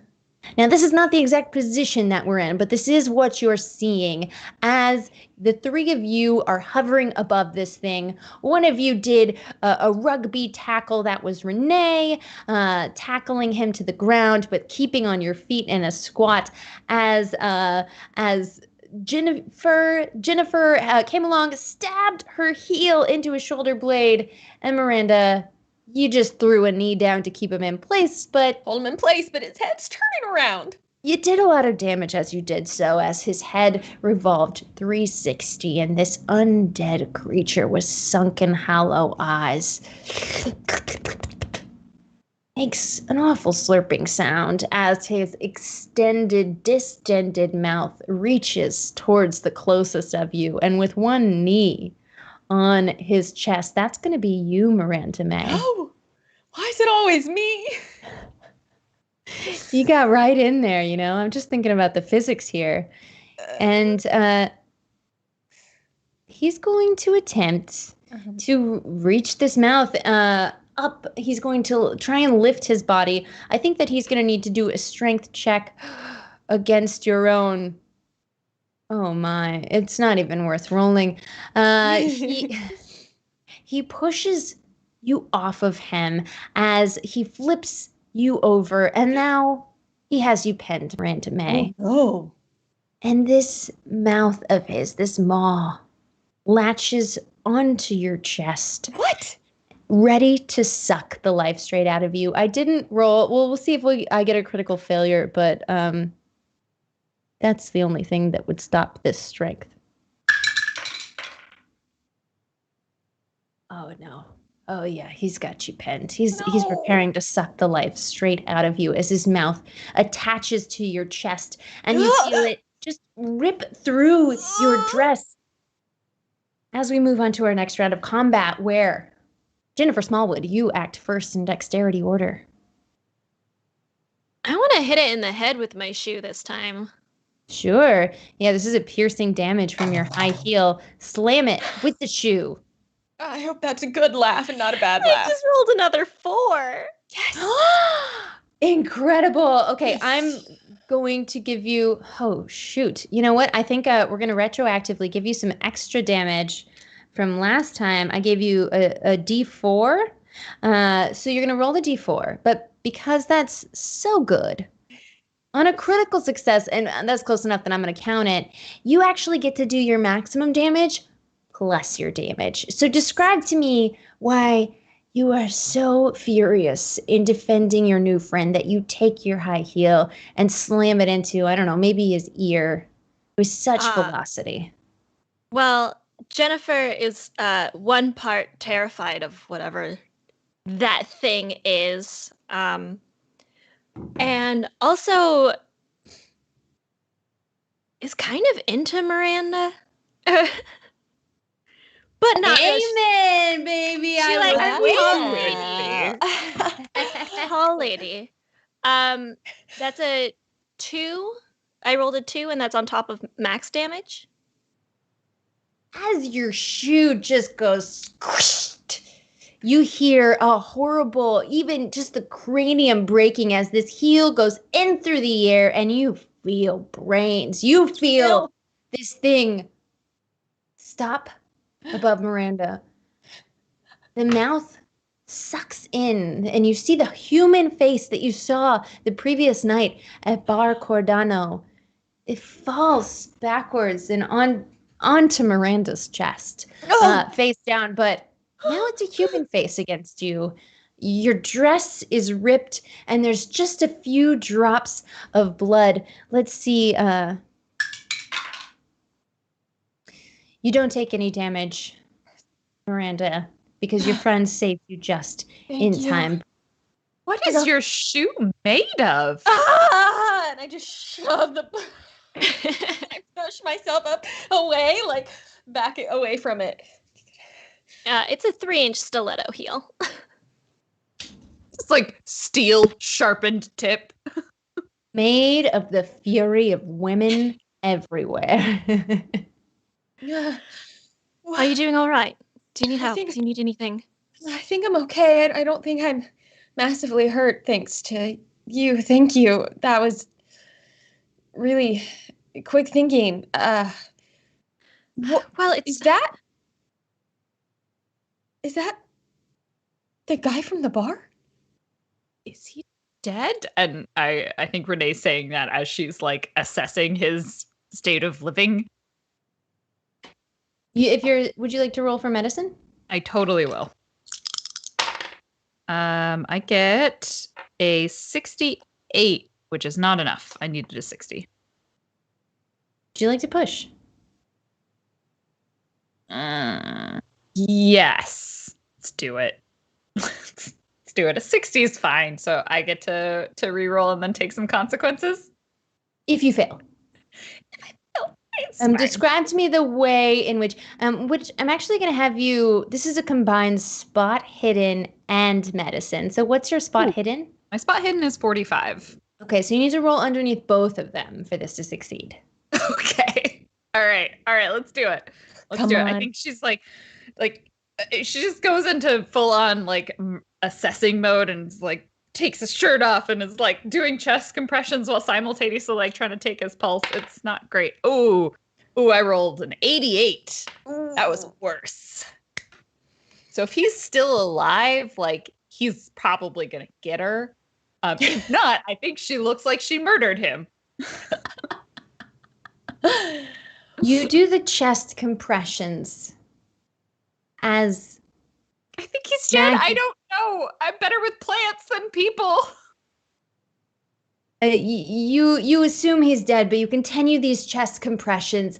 As you do so, you put your mouth to his for CPR because, Yes, of course you I have do. this medical skill. And Oh, even no. though he seemed to be some I sort also of have vicious first aid. monster, Yeah. you still feel this impulse to just save a life if you could do it. However irrational that may be. Mhm. And as you start to put your mouth to his, or maybe do for a second and then lift up, maggots, 3 maggots come out of the sides of his mouth and start crawling away as you recoil in horror. And please roll for sanity. Just scream, just like, and let out a large cuss word. Gross. I get an 84. That is not enough, even though my sanity is 70. For seeing this maggots, I think, yeah, you're very sane. But a rule for my new Call of Cthulhu players: if you lose more than 5 sanity in a single instance in a loss, then you will go temporarily insane, which will last for 1d10 turns, and you'll have to play that out on each of your turns. I'm gonna roll a d6. All right. You lose 3 sanity.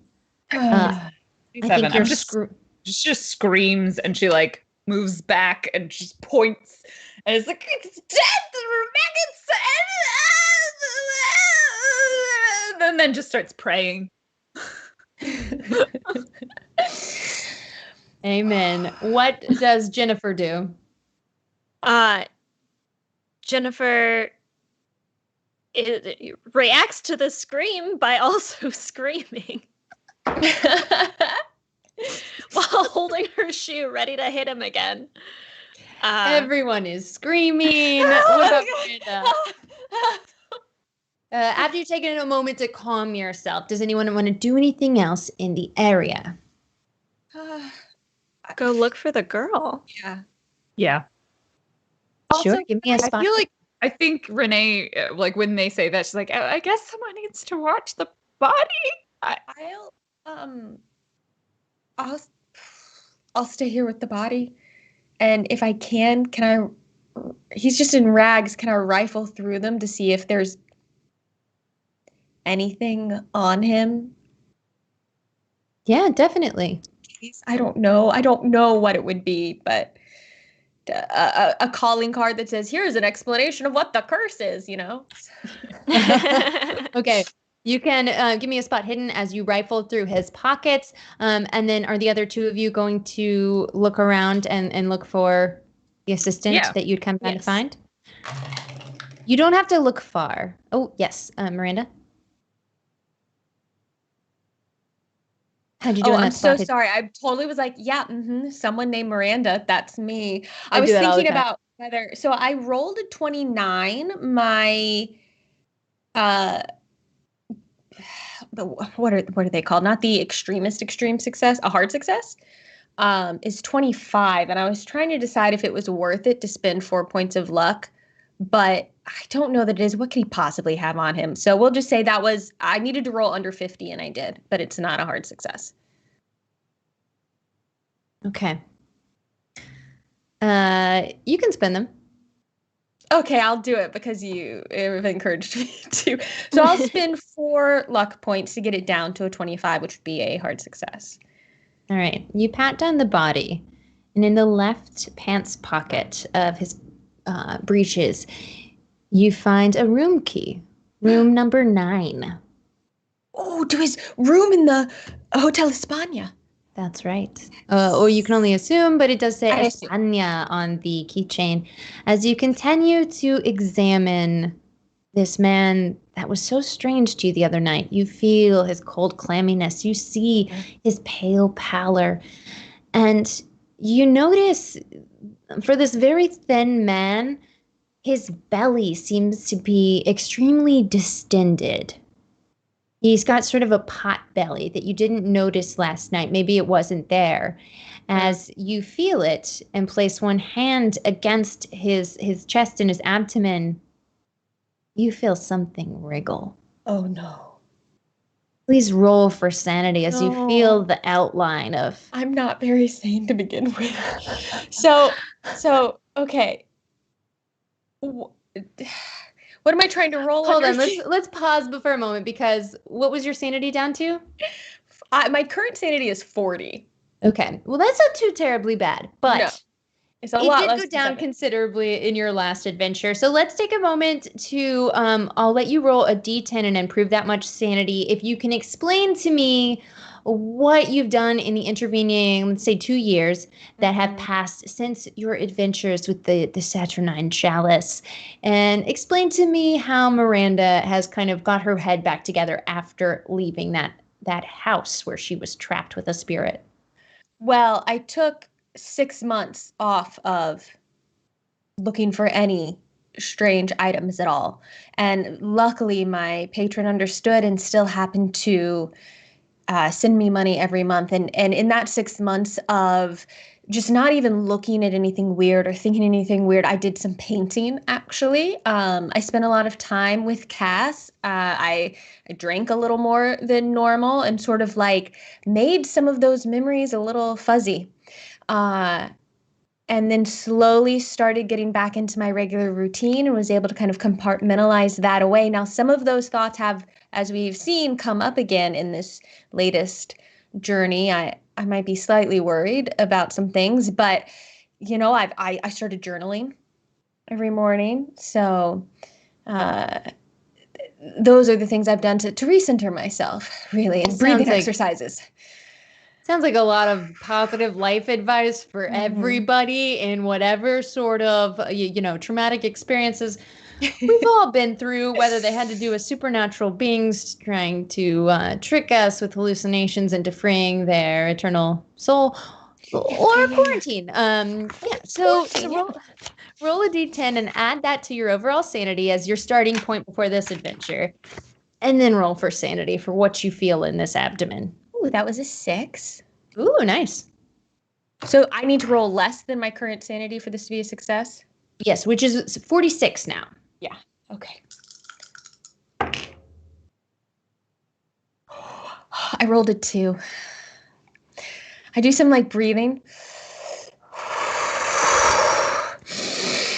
In through the nose, out through the mouth. I'm okay.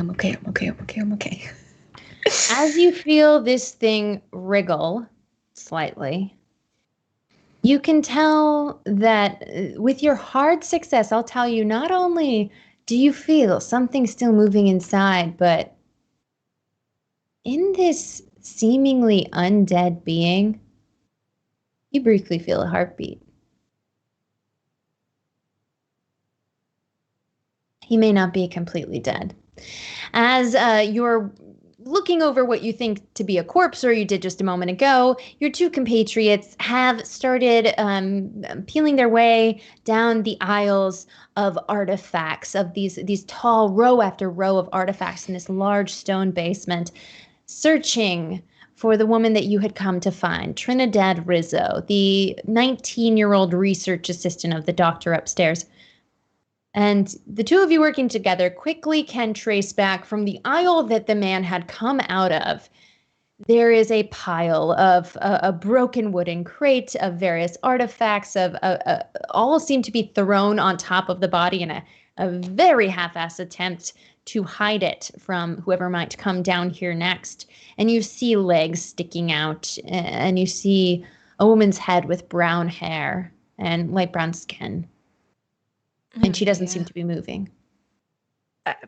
Renee just like starts trying to move stuff off of the body. Jennifer will help move the stuff.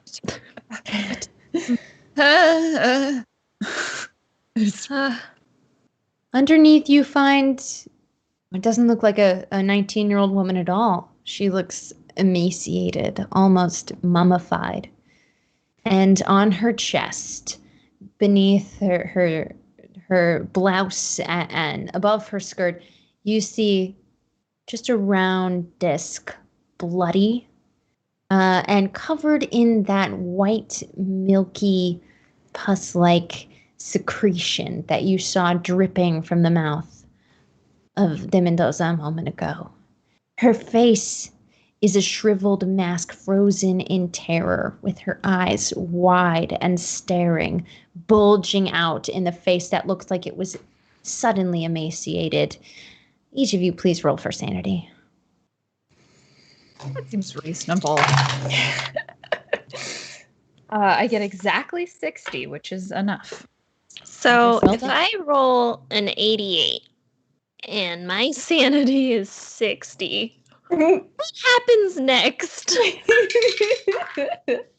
You lose 5 sanity, my dear, which means you go temporarily insane. Now you can either describe to me what this is, or I will tell you from a chart. And then put my charts. Oh, here. I think I'm going to go with the chart. I'm interested. All right. Bouts of Madness table. Here we go. Or the chart will bring me. Nothing like checking the old Bouts of Madness table. Yeah, baby. Okay, a 7 means you flee in panic. The investigator is compelled to get as far away as possible by whatever method available, even if it means taking the only vehicle. Yeah, you flee for, you just start running. Mm-hmm. Does anyone try and stop her? As she goes by me. Sorry. Yeah, no, I was just saying, I think Renee's like too distracted by this body to stop Jennifer. Jennifer flees barefoot because one of her shoes is still on the floor and one is in her hand, and she sees the mummified body and she's never seen anything like that before, and she just slowly backs away and then books it out the door straight back to the hotel as fast as she can. Okay, we'll check in with you and see if anyone tries to stop you in just a moment. But let's check in with Renee. As you see this body, you do not lose any sanity, even though it does shake you to your core to see this corpse of a woman. What do you do next? This is horrific, but I just encountered like vampire face maggots, so seems par for the course at this point. I think she's like saying a lot of this out loud as she's just standing there, and then probably realizes that Jennifer has run away and that she is now by herself, and it's like, and then maybe tries to carry the body. I think like there's a sense of this. She doesn't want to just leave it there or leave her there. Sure, you pick the body up. And I think at this time, the running, screaming Jennifer Smallwood is crossing against that Parque Universidad we saw earlier, and crossing right by the window of your friend Elias is waiting in the office for the three of you to come back with the research assistant. And the two of them go to flag you down, maybe start chasing you all the way back to the hotel. But they're definitely trying to stop you and subdue you as they see you screaming and running with just one heel. So you might not get too far. We'll maybe do a roll to see if you can evade them in just a moment. But Miranda, you've learned some information about the unnatural corpse that you are hovering over. I'm gonna go. Renee goes by me. Jennifer goes by me. I'm like, Jennifer, but she does not stop. I'm like, so I'm gonna grab her other shoe out of the body, and because I think it was stuck in him, And then Renee, what happened? And I'll leave that body and go around the corner to see Renee and say, I think we have to get out of here. That I'm not sure that body could come back alive any moment. I think we have to go. Renee's like trying to haul a emaciated corpse. She's like, I'm pretty sure she's dead. Yeah, I think she's dead. She looks Did you just real say the dead. body wasn't dead? I am not sure that it is. I thought I felt a heartbeat. I think we need to go talk to the professor, and then I'm gonna go. But also I have a key. I think it's from his hotel room. So maybe we just skip talking to anyone and we just go to the hotel room. It seems like the best course of action right now. Who's gonna believe us if we tried to explain what just happened anyway? No one. I mean, no one's gonna believe us. His face is normal now, and yeah. I think we should go to the hotel room. We should go. We should get Jennifer, and we should go. They're gonna find these bodies. They're gonna blame us. How could we have made that? Miranda's just like babbling a little bit at this point. Stiletto with us and burn it. Jennifer might want her shoe back, so we could wash it. I guess that would work too. Does it have blood on it? Did the body bleed? Becca? Great question. There was no blood. I'm like, I don't think there's any evidence to destroy. Can we get out of here now? Yeah, let's. Yeah. We should go. I think we should just go. Does anyone take one peek around where you found Rizzo's body? I mean, we probably should, right? Yeah, I'll look around. Yeah, right. I feel like I'm holding the body, and I'm like, but I don't want to just leave her. But we should go to the hotel and see what's happening, and kind of like glancing around at what's in this area. You don't need to roll to see that lying next to where her body was. There's all the things that had been slammed off of shelves and onto her, but next to her, there is a wooden crate that looks like it was lifted up and just smashed into pieces, not just toppled down the way the other items were. And it seems to be forced open. This crate was packed with straw, and poking out from the mass is a section of what appears to be worked gold. And it's a long, maybe 16-inch piece of gold with some little tendrils built in, peeking out. Next to it, you have Rizzo's body in your arms. You see the broken crate. Does anyone want to roll for spot hidden? Yeah. Do it. We should. Renee, do you want? I have a 45, so I'm very close to that. Your character's probably physically closer to the box if you want to. That would make sense. Okay, let's do it. I get a 4. Are we playing with weighted dice? Oh my god, check your spot hidden. Like that sanity check I did. You see in the pocket of Rizzo, who's in your arms, you see what looks like old paper poking out of her pocket, or a notebook poking out of her jacket pocket. And Paula, who's Miranda, did you roll? How'd you roll? Oh, I didn't. I rolled a 33, which is a success. You see, you look back to the corpse of the undead man that you see behind you, and you look on the floor here, and you notice that his palms are raw, as if been flayed, or rather just one of his palms. And you see some sort of material on the ground in front of you that looks sort of leathery but burned almost.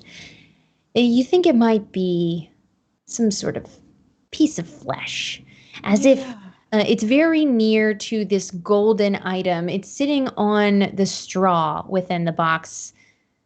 Maybe almost like he tried to touch it and it burned him. We got to get out of here, but Also, I really want to look at this gold thing. Can I go over and check it for like occulty weirdy things? Sure. Do you want to roll a cult? Yeah. So I need to get a 55 or better on this. Or worse? Or lower? Yeah. Better. Well, I rolled a 78, so Just take it. Take it. You want it. Can I push? You can do whatever you want. I'd like to push. How am I going to justify this? I look at it and at first I'm like, I can't tell. Everything is there's too much. And then I'm like, remember your breathing?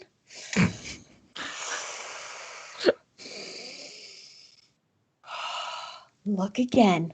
And I'm going to look again.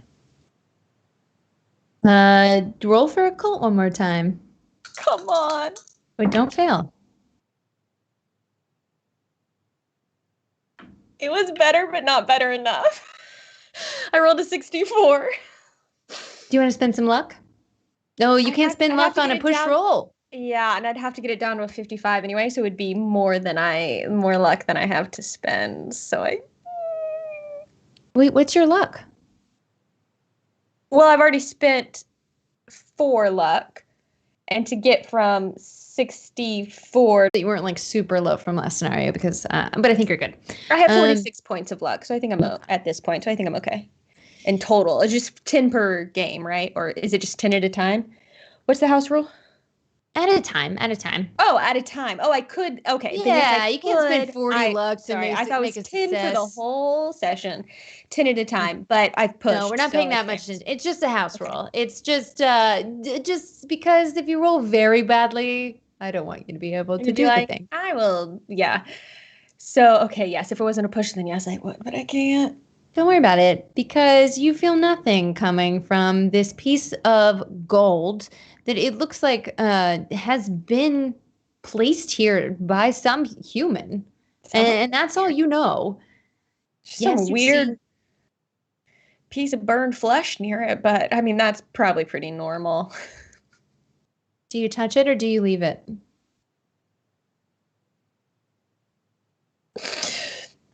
Well, the player does not want to touch it, but I'm not sure if the character would. You're a treasure hunter, right? I go, I wonder if my patron would really like this. I'm getting really caught up in. Just moments ago, I wanted to leave.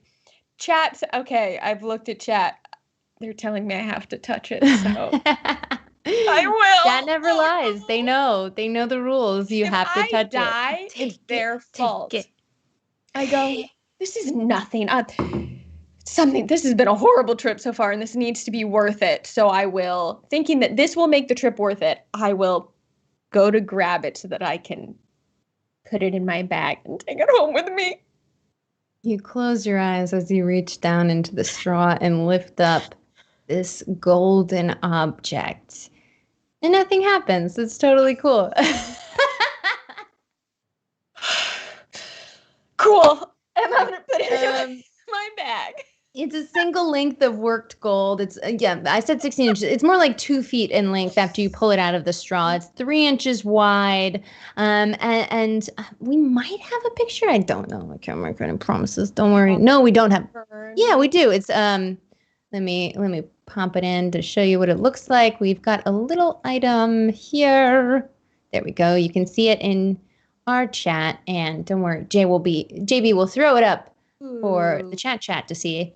It's a simple item, crudely built. Its ends are rough as though the piece was ripped or broken from a larger design.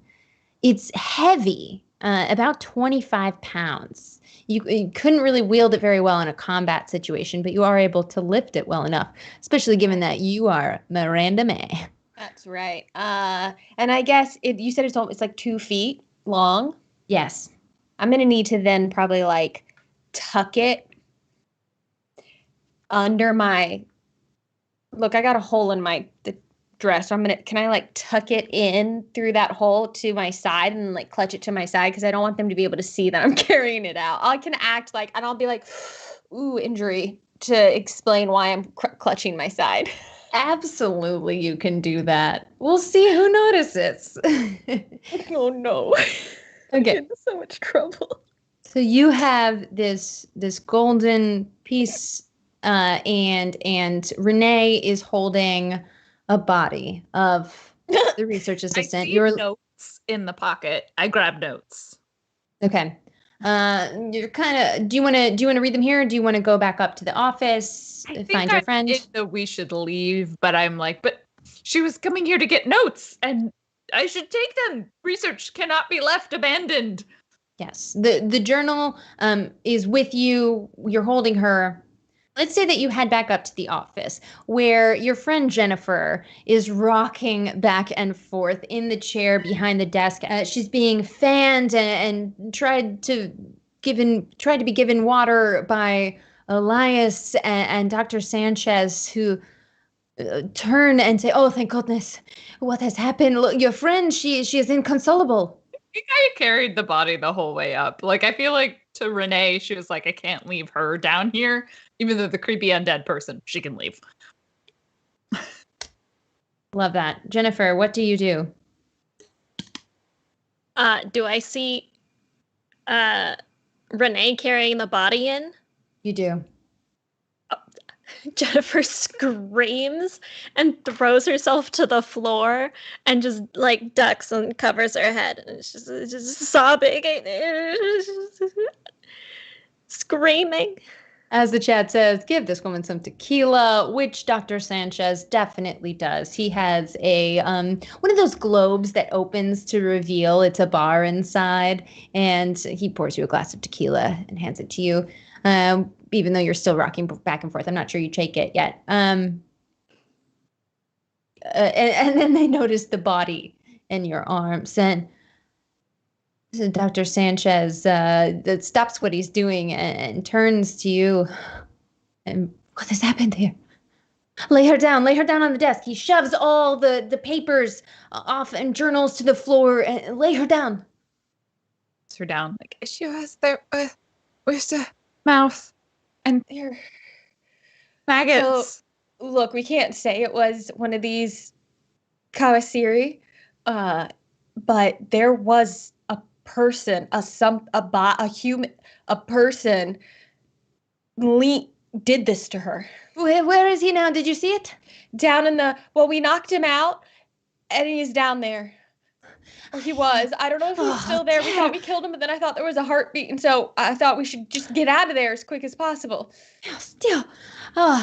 And he runs out, presumably to fetch the authorities. The doctor, the professor is gone. You were in the room with Elias, and you were reunited with Jennifer, who is kind of in the fetal position on the floor.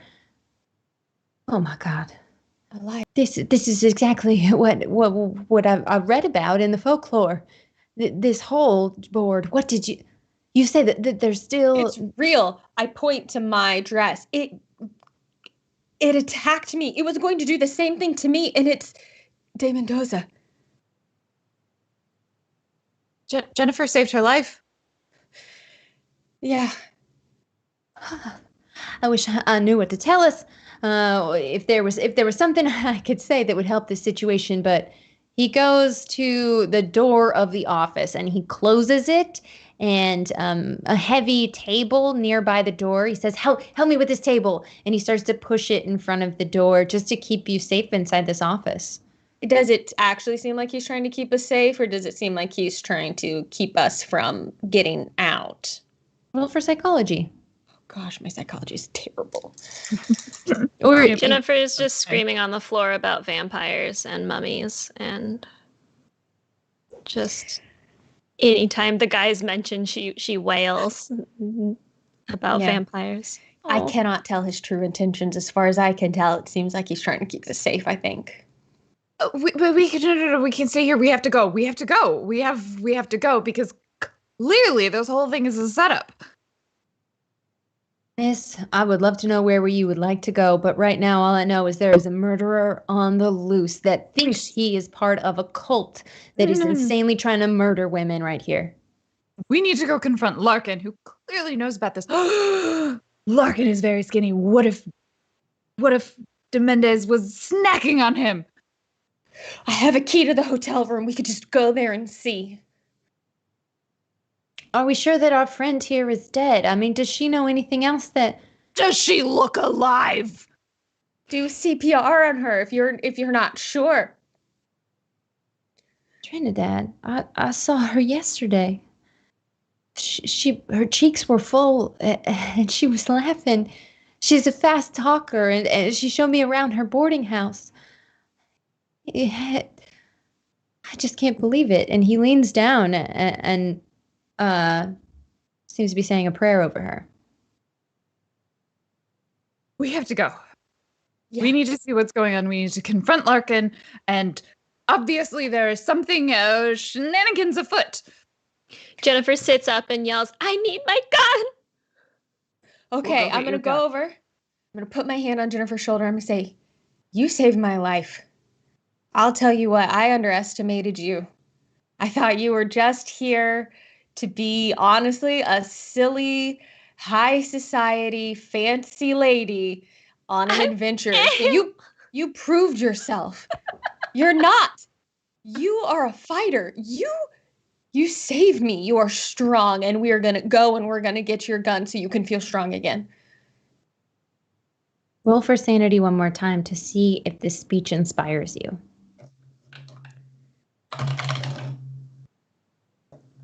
41. You can decide if you take these words to heart. She's still processing them, but it is starting to bring her back a little bit. All right. Elias speaks up. I believe you. You have a key. We will check out De Mendoza's hotel room. Maybe we should just have a quick shot of tequila. If anyone would like to join me, he hands over to the shot glass and the globe. I'll take a shot. Yes. Yeah. Yes. One more time. Tell me what you found down there. Just De Mendoza with his mouth extended full of teeth, running away from us, attacking me, and then once we incapacitated him, we found Trinidad. Anything else? No, that's it. What else could there be? No, that's it. What else could there be? Oh yeah, maggots came out of his mouth. Well, that is strange and unnatural, I do say. The part with the mouth and the teeth was already kind of in that category. It's his belly. I forgot his belly was extended, and I put my hand on it, and it felt like something moving around in there. And that's when I thought maybe he wasn't actually dead. Right. Mention that part. Well, there was a lot of other things going on. Kind of wish you hadn't mentioned that I'm part. sorry. I know I should have shielded you from it, Jennifer, but it's gonna be okay. Don't worry, you don't have to roll for sanity for what other people see. Okay, so we're taking stock. Where would you like to go next, or would you like to wait until the authorities arrive with Sanchez? I think we just go. Absolutely not. All right. As soon as he sees you're trying to, Elias helps you to move the table out that is barring the door. Walking distance is your hotel, the Hotel Mori, as well as the Hotel España. If you ask for directions from any local, you may not speak much Spanish, but Hotel España, they know where it is. Where do you head first? And Elias is in tow, so long as you don't stop him. I hope you ladies don't mind. I'm just going to tag along. I'm curious to see where this leads. And as I told you, I am very distrustful of Larkin, even more so now. I kind of think we should go. Jennifer, I know you want your gun, but I kind of think we should go to this hotel room before De Mendoza has a chance to be alive again and go back. But you tell me, what do you want? If you'll feel better if we go to our hotel first and get your gun, we'll do that. I would like my gun. Okay. I kind of want her to have a gun. Okay, let's I didn't go think to I was our going hotel. to need it when we went to a museum on a Saturday morning. Things sure are different here in Lima. Like he didn't see that your dress is just completely ripped down the middle and there's a 25-pound gold object hanging out of it. I guess I should go to my room and put this in a safe place and maybe change my dress real quick, actually. Okay, so you store the golden artifact. I'm going to put it at the bottom of my trunk and hope that it will stay safe there. And maybe later I'll tell Elias about it. I'm not. Yeah, you remember briefly as Sanchez saw the body of his student and then turned to run to fetch the police officer, presumably, you saw him do a double take and say, "Oh, the Golden Ward, later.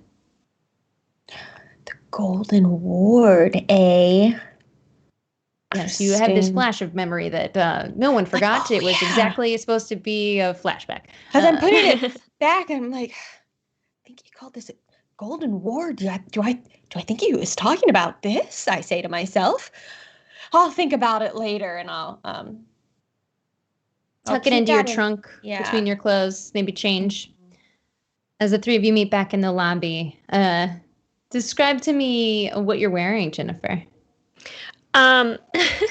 Jennifer's wearing the same dress she was wearing earlier, but she just now has a holster on with the shotgun strapped to her back. Is there a jacket over or exposed? Oh, it's just there. Okay, no one's gonna mess with her. And she slipped on a pair of more reasonable shoes. Fair enough. Okay, would you like to head to the Hotel España? Yeah. I think while they go up and do that, like that's when Renee would pull out the book and be like, "Oh, the notes." Sure. Do you read it alone in your room, or do you wait for your companions, or are you going to give them the lowdown later? I give it a quick thumb through and just see if I notice anything initially, because I don't think I have time to like thoroughly read it, but I definitely skim it. I go in to like wash my hands. In this journal, you find a lot of information. It's written in Spanish. Ooh, then I have to think what's in there. Do you speak any Spanish, or maybe you want to find someone in the hotel that could translate? I do not speak any Spanish. And so I think looking at it and realizing that it's all in Spanish, then I put it back in my pocket and like go back downstairs. Maybe casually ask Elias if he speaks Spanish. He's waiting for you in the lobby. He's at the bar, having just seen the woman that he saw alive and kicking the day before, completely emaciated and looking like an old hag, and dead. Oh, so he's having another drink. Mechanism. Look, some of us really have our methods figured out. So he's having a drink because it's 1921 and we do that. And it's completely different from 2021. And he does. He says he speaks Spanish, and as if you pass him the journal, he can translate for you. Yeah, I think she's like, and I found this on her. Oh yeah, I remember now, and like start flipping through it with him while we're waiting for the others. It will probably take longer to get a shotgun and hide a golden artifact and change their clothes. Yeah, it's just the two of you in the bar here. As he says, this was her notes on the writings of Gaspar Figuera, 1543. Seems she's giving a summary here of the 16th century journaling that he did. He was a Spaniard that traveled to Peru with some other conquistadors. Francisco Pizarro, it says here, you can see Hernando Ruiz, Diego Garrido, Luis de Mendoza, Pedro de Velasco. Wait. I'm sorry. Did you say Luis de Mendoza? There's our boy. It must be this different person. Maybe a relative? Not too uncommon of a name. It must possibly a relative or just a common name. This is from the 16th century, but it says here that These conquistadors, they served with Pizarro. They traveled to the southern highlands of the Andes looking for treasure, hoping to make their fortunes before heading back to Spain. Yep, sounds like conquistadors. Yeah, right? They heard rumors of ancient temple filled with gold. They set off to the mountains southwest of Lake Titicaca, and they found a pyramid surrounded by a maze-like structure of underground tunnels. Tunnels. Oh, yeah. And inlaid with intricate gold carvings. It says they pried out a section of the gold, and that night as they rested, a sickness befell his. They looked gaunt and death-like, complaining of hunger. His friends pursued him. I think this is my cult. I don't believe any of this. This is crazy. But it says that his friend Mendoza caught up with him and started to devour him like a human leech, until Figueroa shot his friend in the head and fled, pausing only to snatch up as much gold as he could carry. Why was he not cursed? The others were cursed. Why were they cursed? Was it a curse? Is this a curse? And these are notes from Rizzo. The final confessions of Figueroa attempts to lift that he had. Apparently on his deathbed, he asked that he be forgiven in his last rites for his blasphemies. He describes how he can still hear his friends' voices crying out with an inhuman hunger, and how in the dark of night he can hear another voice, ancient and seductive, promising him eternal life if he returns to the temple. But he was too afraid to ever do so. Now that is one fairy tale, eh? No, I'm pretty sure it's real. Don't make me laugh, botanist. You know plants can talk to you. He turns over and sees that the window, underneath the window, is just like a wall of vines and different pottery. Sure. If you say so, botanist. There are plants with incredible properties. They can do all sorts of things. Some of them are sentient. Just saying, being a vegetarian's not all it's cracked up to be. Roll for persuade. Amazing. Actually pretty persuasive. Mine's a 60. I want a hard success. A hard success would be a 30, right? Mm-hmm. That's half. I got a 20. Now, I don't believe in these fairy tales, but you're telling me that a plant can feel things? Of course. Haven't you ever heard of a screaming mandrake? Oh, jeez. I heard a thing about the factories, and I was thinking about meat maybe not being the right thing to eat, but now. Oh, I mean, that's also awful too. But Okay. plants are at least kosher. Just then your friends come into the bar. Change of outfit intact. All right. Jennifer immediately gets another shot of tequila. Your friend Jackson Elias turns to you and says, "Hey, I don't know if that's the healthiest way of coping now." What a hypocrite. Jennifer just looks at him. He winks and takes a shot with you. All right.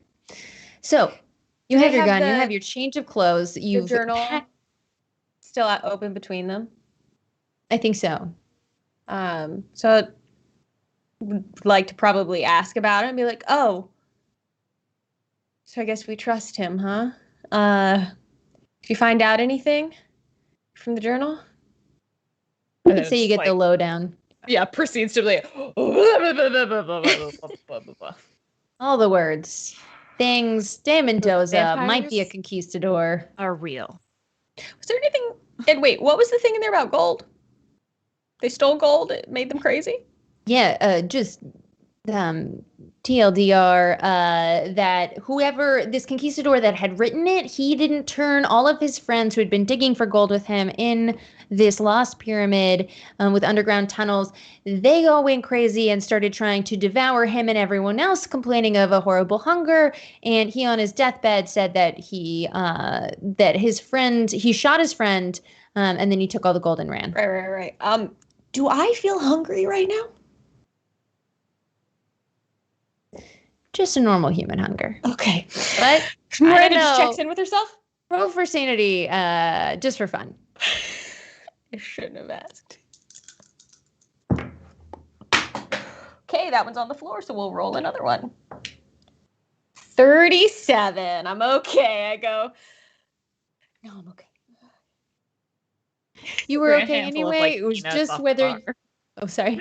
You just grab a handful of peanuts and you're like, yeah, it's just a snack. It's just actual. Yeah. I'm so hungry. Oh, peanuts. Yes. And the peanuts satiate your hunger. And for the moment that you thought you might be an undead being, you feel better now. All right. Should we go to the other hotel? You arrive at the Hotel España. This building is a small establishment. It has just 12 rooms. You see on a sign outside, 12 cuartas, split over 2 floors. It's in a busy nearby district, and as you walk inside, there's no reception desk, but a small white-haired woman in a woolen shawl sits in a rocking chair in the foyer and greets you. Hola. Oh, bonita, niñas bonita, hola. And she introduces herself as the owner, Petronilla Cupitina. She lets you know that there's reasonably priced rooms available for you, should you want them. Oh, I thought, did you have a bunch of people leave earlier today? English, no one left, same guests. We have 4 rooms. Interesting. Well, thanks. We're actually here to see a friend. We know the way to their room number 9. Could you point us, actually? She just doesn't say anything but points up the stairs, and a cat crawls across the stairs and meows. Inside this room, it's open air in the courtyard where she's sitting, but there's the walls all around, and the interior is a rather eclectic design. Very bright primary colors in here, and paintings and photographs all over the walls underneath the overhangs. And there's many statues of like cherubs and saints and plants, various artwork here.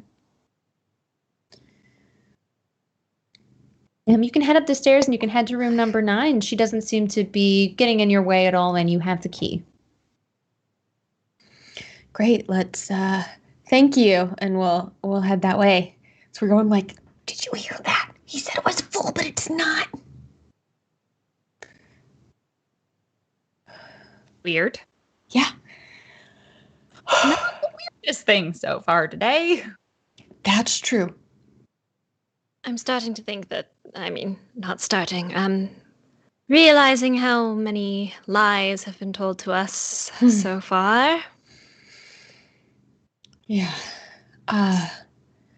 Well, I guess I'll, when we get to the door, before we just bust in, can I kind of give a little listen and see if it sounds like anyone's moving around inside? Yeah, roll for listen. Everybody can roll for listen if you like.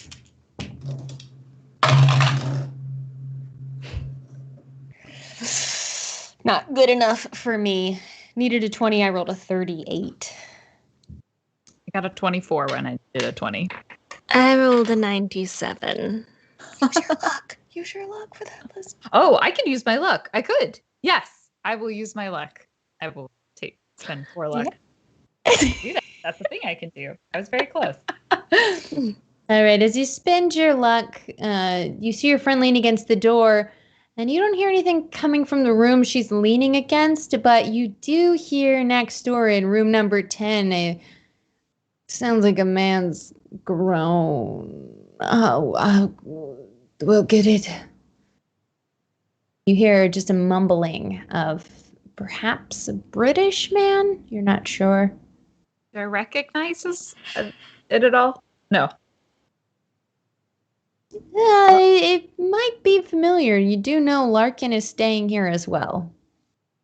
I'm gonna like point at the room and be like, that might be Larkin's room. Makes sense. Yeah. See, the rooms are connected. So let's be quiet. And Jennifer, if you want to have that gun ready, just in case. Jennifer pulls it out of the holster, holds it. All right. And I'll put the key in the lock and quietly as I can open the door. The shotgun is locked and loaded as the door creaks open. And you see a small, modest room. Just a bed, a desk, a window, and all of it perfectly immaculate. As you take a step inside, you don't see a single personal effect. It doesn't seem to be completely empty because you do see one folded pair of pants sitting on the floor in the corner of the room. And aside from that, nothing. So I guess I'll go over to the pants and look at them. They seem to be threadbare and older. The bed is completely made. It just has an indentation as if someone had sat on the end of it for a moment. But otherwise, the room just looks like no one's even stayed in there? Yeah, as far as you can tell, it seems like no one's been sleeping in here. You may do a spot hidden inside the room if you would like. Yeah, I'll do that. Nope. Ooh, I get an 84. No. I got an 8. All right, check spot hidden. Yeah, 60. You're stumped. Well, you look around and the bathroom seems to be down the hall. This room is just a well-made bed, an empty desk, and a pair of pants. As Jennifer Smallwood takes her shotgun and shoves it between the mattress Smart. and lifts it up, you see something lifted up. And there you find a mirrored object. It is a large, round, but like rounded. Now that you're using your appraisal skills in a way that you didn't tap into before, it occurs to you that you think that you know these are 5th century. They're much older than the other conquistador items. The other item that your friend speculated was from the time period of conquistadors. I'll turn around and I'll tell everyone, this is very old. I didn't notice it the first time, but that medallion that we looked at that they showed us last night is similar to this, and I'm pretty sure they're from the 5th century. Oh my. I don't know what else about them, but Well, putting aside whether or not the vampire thing is real, which I'm pretty sure it is, putting that aside, if the conquistadors stole artifacts from a pyramid, it could easily have been gold artifacts from a 5th century pyramid. that's true. That's very true. Why would it be in this otherwise empty room? Maybe he's protecting it. Maybe they're trying to break the curse. Putting the Maybe. stuff back. Possibly. Maybe it's one of his cursed items. Do you think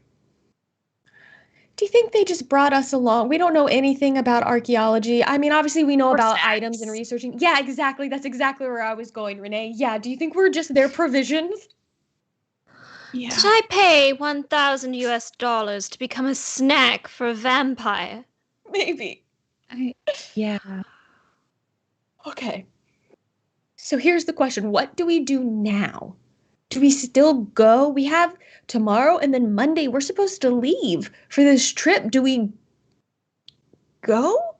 I think we confront Larkin and see what he knows. Because either he's one of them, or he's being swindled, embezzled, Maybe he's consumed. also a snack. Maybe they're just using him to get to the pyramid. Yeah. Okay. Well, I mean, I think someone else should do the talking. Like you, Jennifer. I volunteer you. All right, I can ask him some questions. do we do that now or do we wait until tomorrow? What if Mendoza comes back? Well, if Larkin is right next door, we might as well knock and ask. When you say his name, you hear a loud groan coming through the thin wall. And it sounds as if someone is talking to themselves. You hear just one voice mumbling loudly, but you can't make out any words. That's creepy. Okay. Yeah,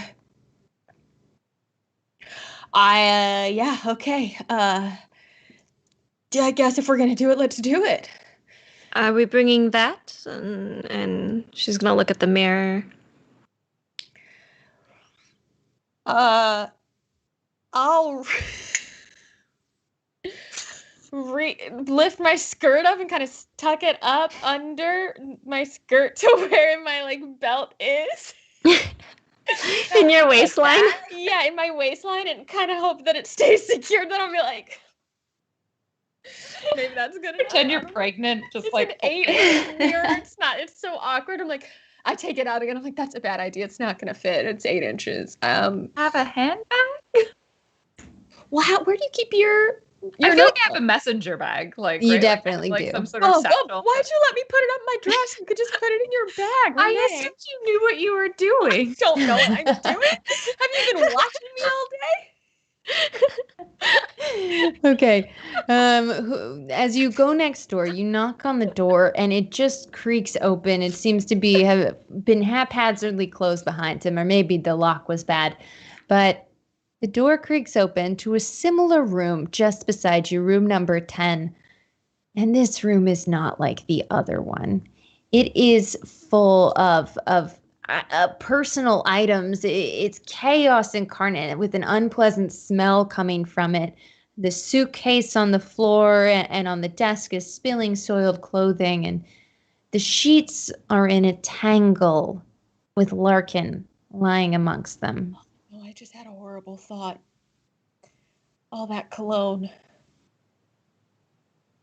The smell of cologne that you smelled yesterday slaps you in the face like a sheet of smell just flying towards you, mixed with a stale sweat, sort of reek of sickness and of rotten meat. You see him writhing around on the bed, just groaning. Jennifer covers her face with that handkerchief, trying to block some of the smell out. Still holding the shotgun in one hand and the handkerchief. Knocks on the door. Mr. Larkin. Who? It's Miss Smallwood. Are you okay? Indisposed at the moment, my lady. But please, and he tries to sit himself up on the edge of the bed, but falls back a couple of times. And you notice on the bedside table, there's a small glass bottle, the stopper set off to the side, and beside it, a syringe. Jennifer's gonna look back at Renee and Miranda and say, I think he's high. I do.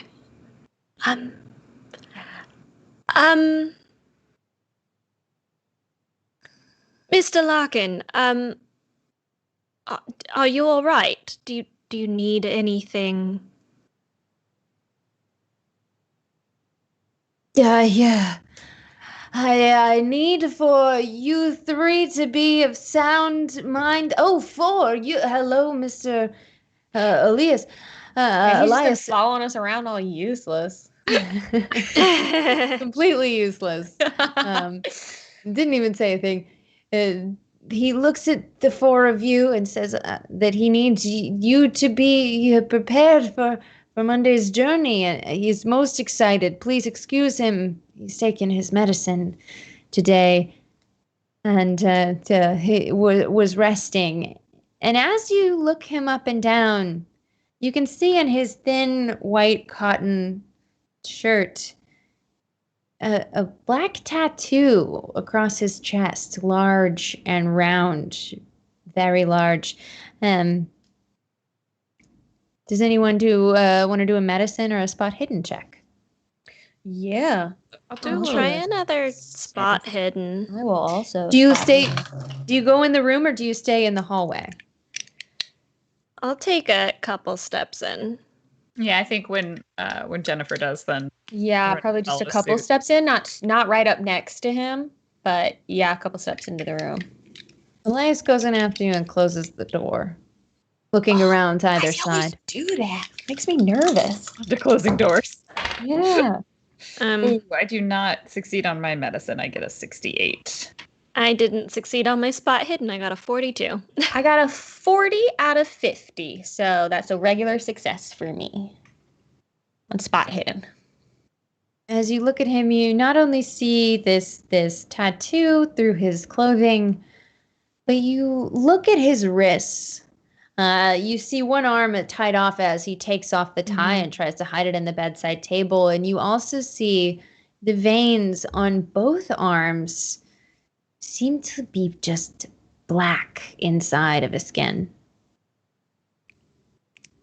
Cool, gross. Can I see enough details of the...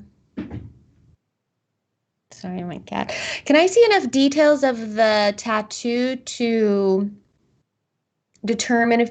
I don't know if I'm using this right. To determine if there's anything occulty about it. I could do maybe an occult, unless you think that's something else would be... If that was covered by the spot hidden, then... Give me a Cthulhu Mythos roll, because I know you, Miranda May, happen to have a small amount of Cthulhu Mythos Very skill. small. I need Which- an 8 or better. Ooh. FYI, for new characters, you start with 0 Cthulhu skill, always. I rolled a 68. Contained an 8. May I spend 60 luck points? No. Sure. Didn't quite. It's didn't quite do spooky. it. Like, that's a weird looking tattoo, dude. All you see is a round black shape that seems sort of to have spirals in it. Okay. But it's through the cotton of his white shirt. Does anyone want to ask him any questions? Mr. Larkin, were you talking to someone before? No. It was not talking to anyone, just imagining the riches that we'll have. As his eyes grow wide and he reaches towards you and he grabs Elias's shirt. Elias's shirt. I cannot pronounce his name right. You see an image of him with his spiral tattoo showing slightly and his sunken cheeks. As he reaches, he says, "The riches we'll find together. All of us, the 6 of us, the riches that we'll all find in the temple, in the pyramid. You'll be so glad that you came." Hey, Mr. Larkin, what year were you born? That is a great question that he immediately knows the answer to. Becca the Keeper does not, but he will tell you immediately that if it is 19... You can just be like a reasonable year for He does someone. tell you a reasonable year. He is 32 years old, and he tells you whatever that math is. Whatever. That answers my question. 11 That is, he was born in 1889. Go. Cool. Nailed it. Okay. Well, that answers that question. I just wanted to know if he was a mystically old conquistador. I mean, you can roll for psychology. Sorry. Was Erika? Were you about to say something? Yes, I was going to ask him if he knew Mr. Larkin. How old is Luis, your friend Luis de Mendoza? Do you know? He pauses. He looks you deep into your eyes and he says, "As far as I know, the man has lived for 30 years." That's a weird way to answer that. It's a very weird way to answer that. Yeah, oddly specific. Oh, try a psychology. Oh, I don't know where that one went. Okay, different one.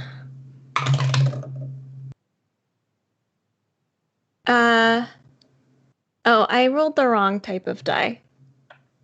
And as you do, I for a rolled 2 moment, ones. his head slams backward and his eyes fill completely with black, the irises and the whites. And then he turns towards you and his hands turn unnaturally behind him and he says, "Do not bother me.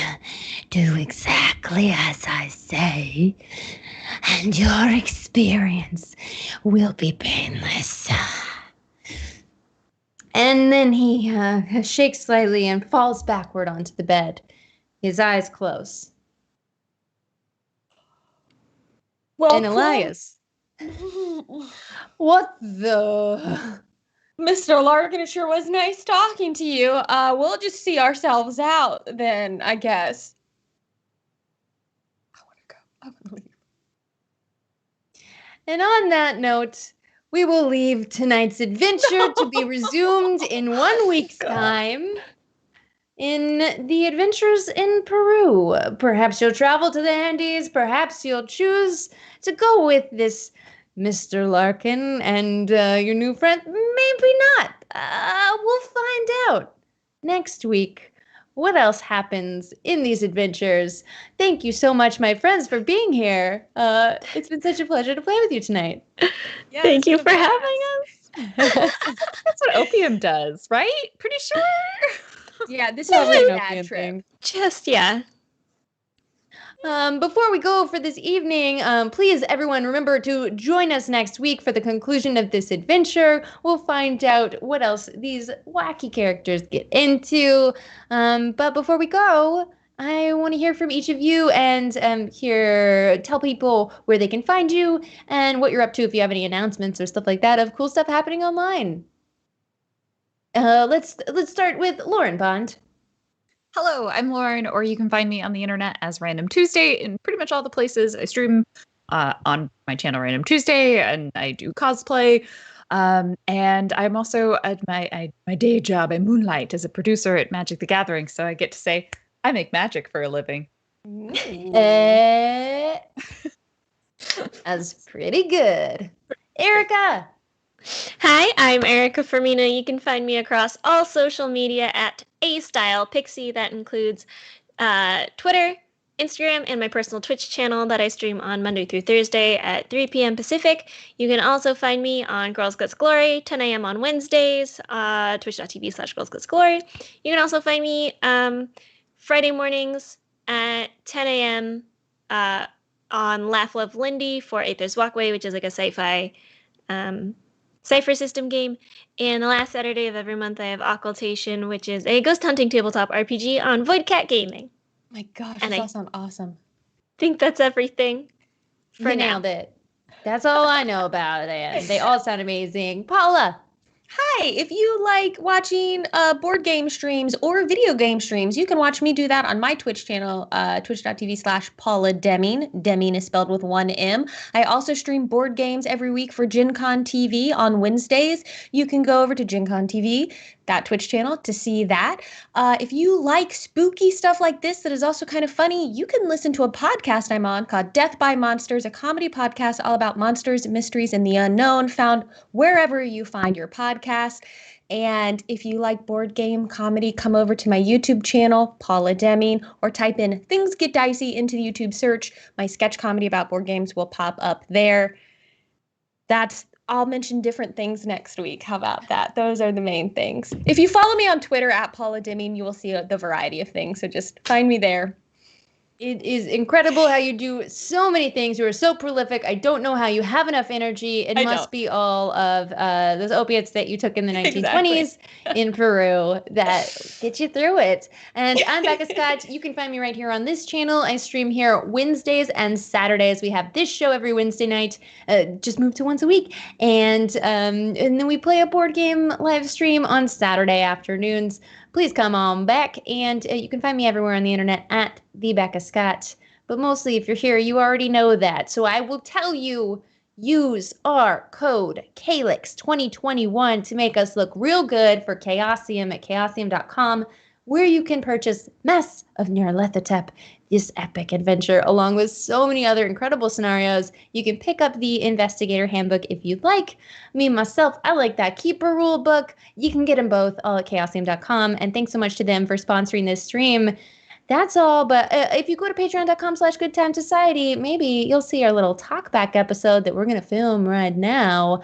But for now, that's it. We'll see y'all later. Bye-bye. Bye, everyone.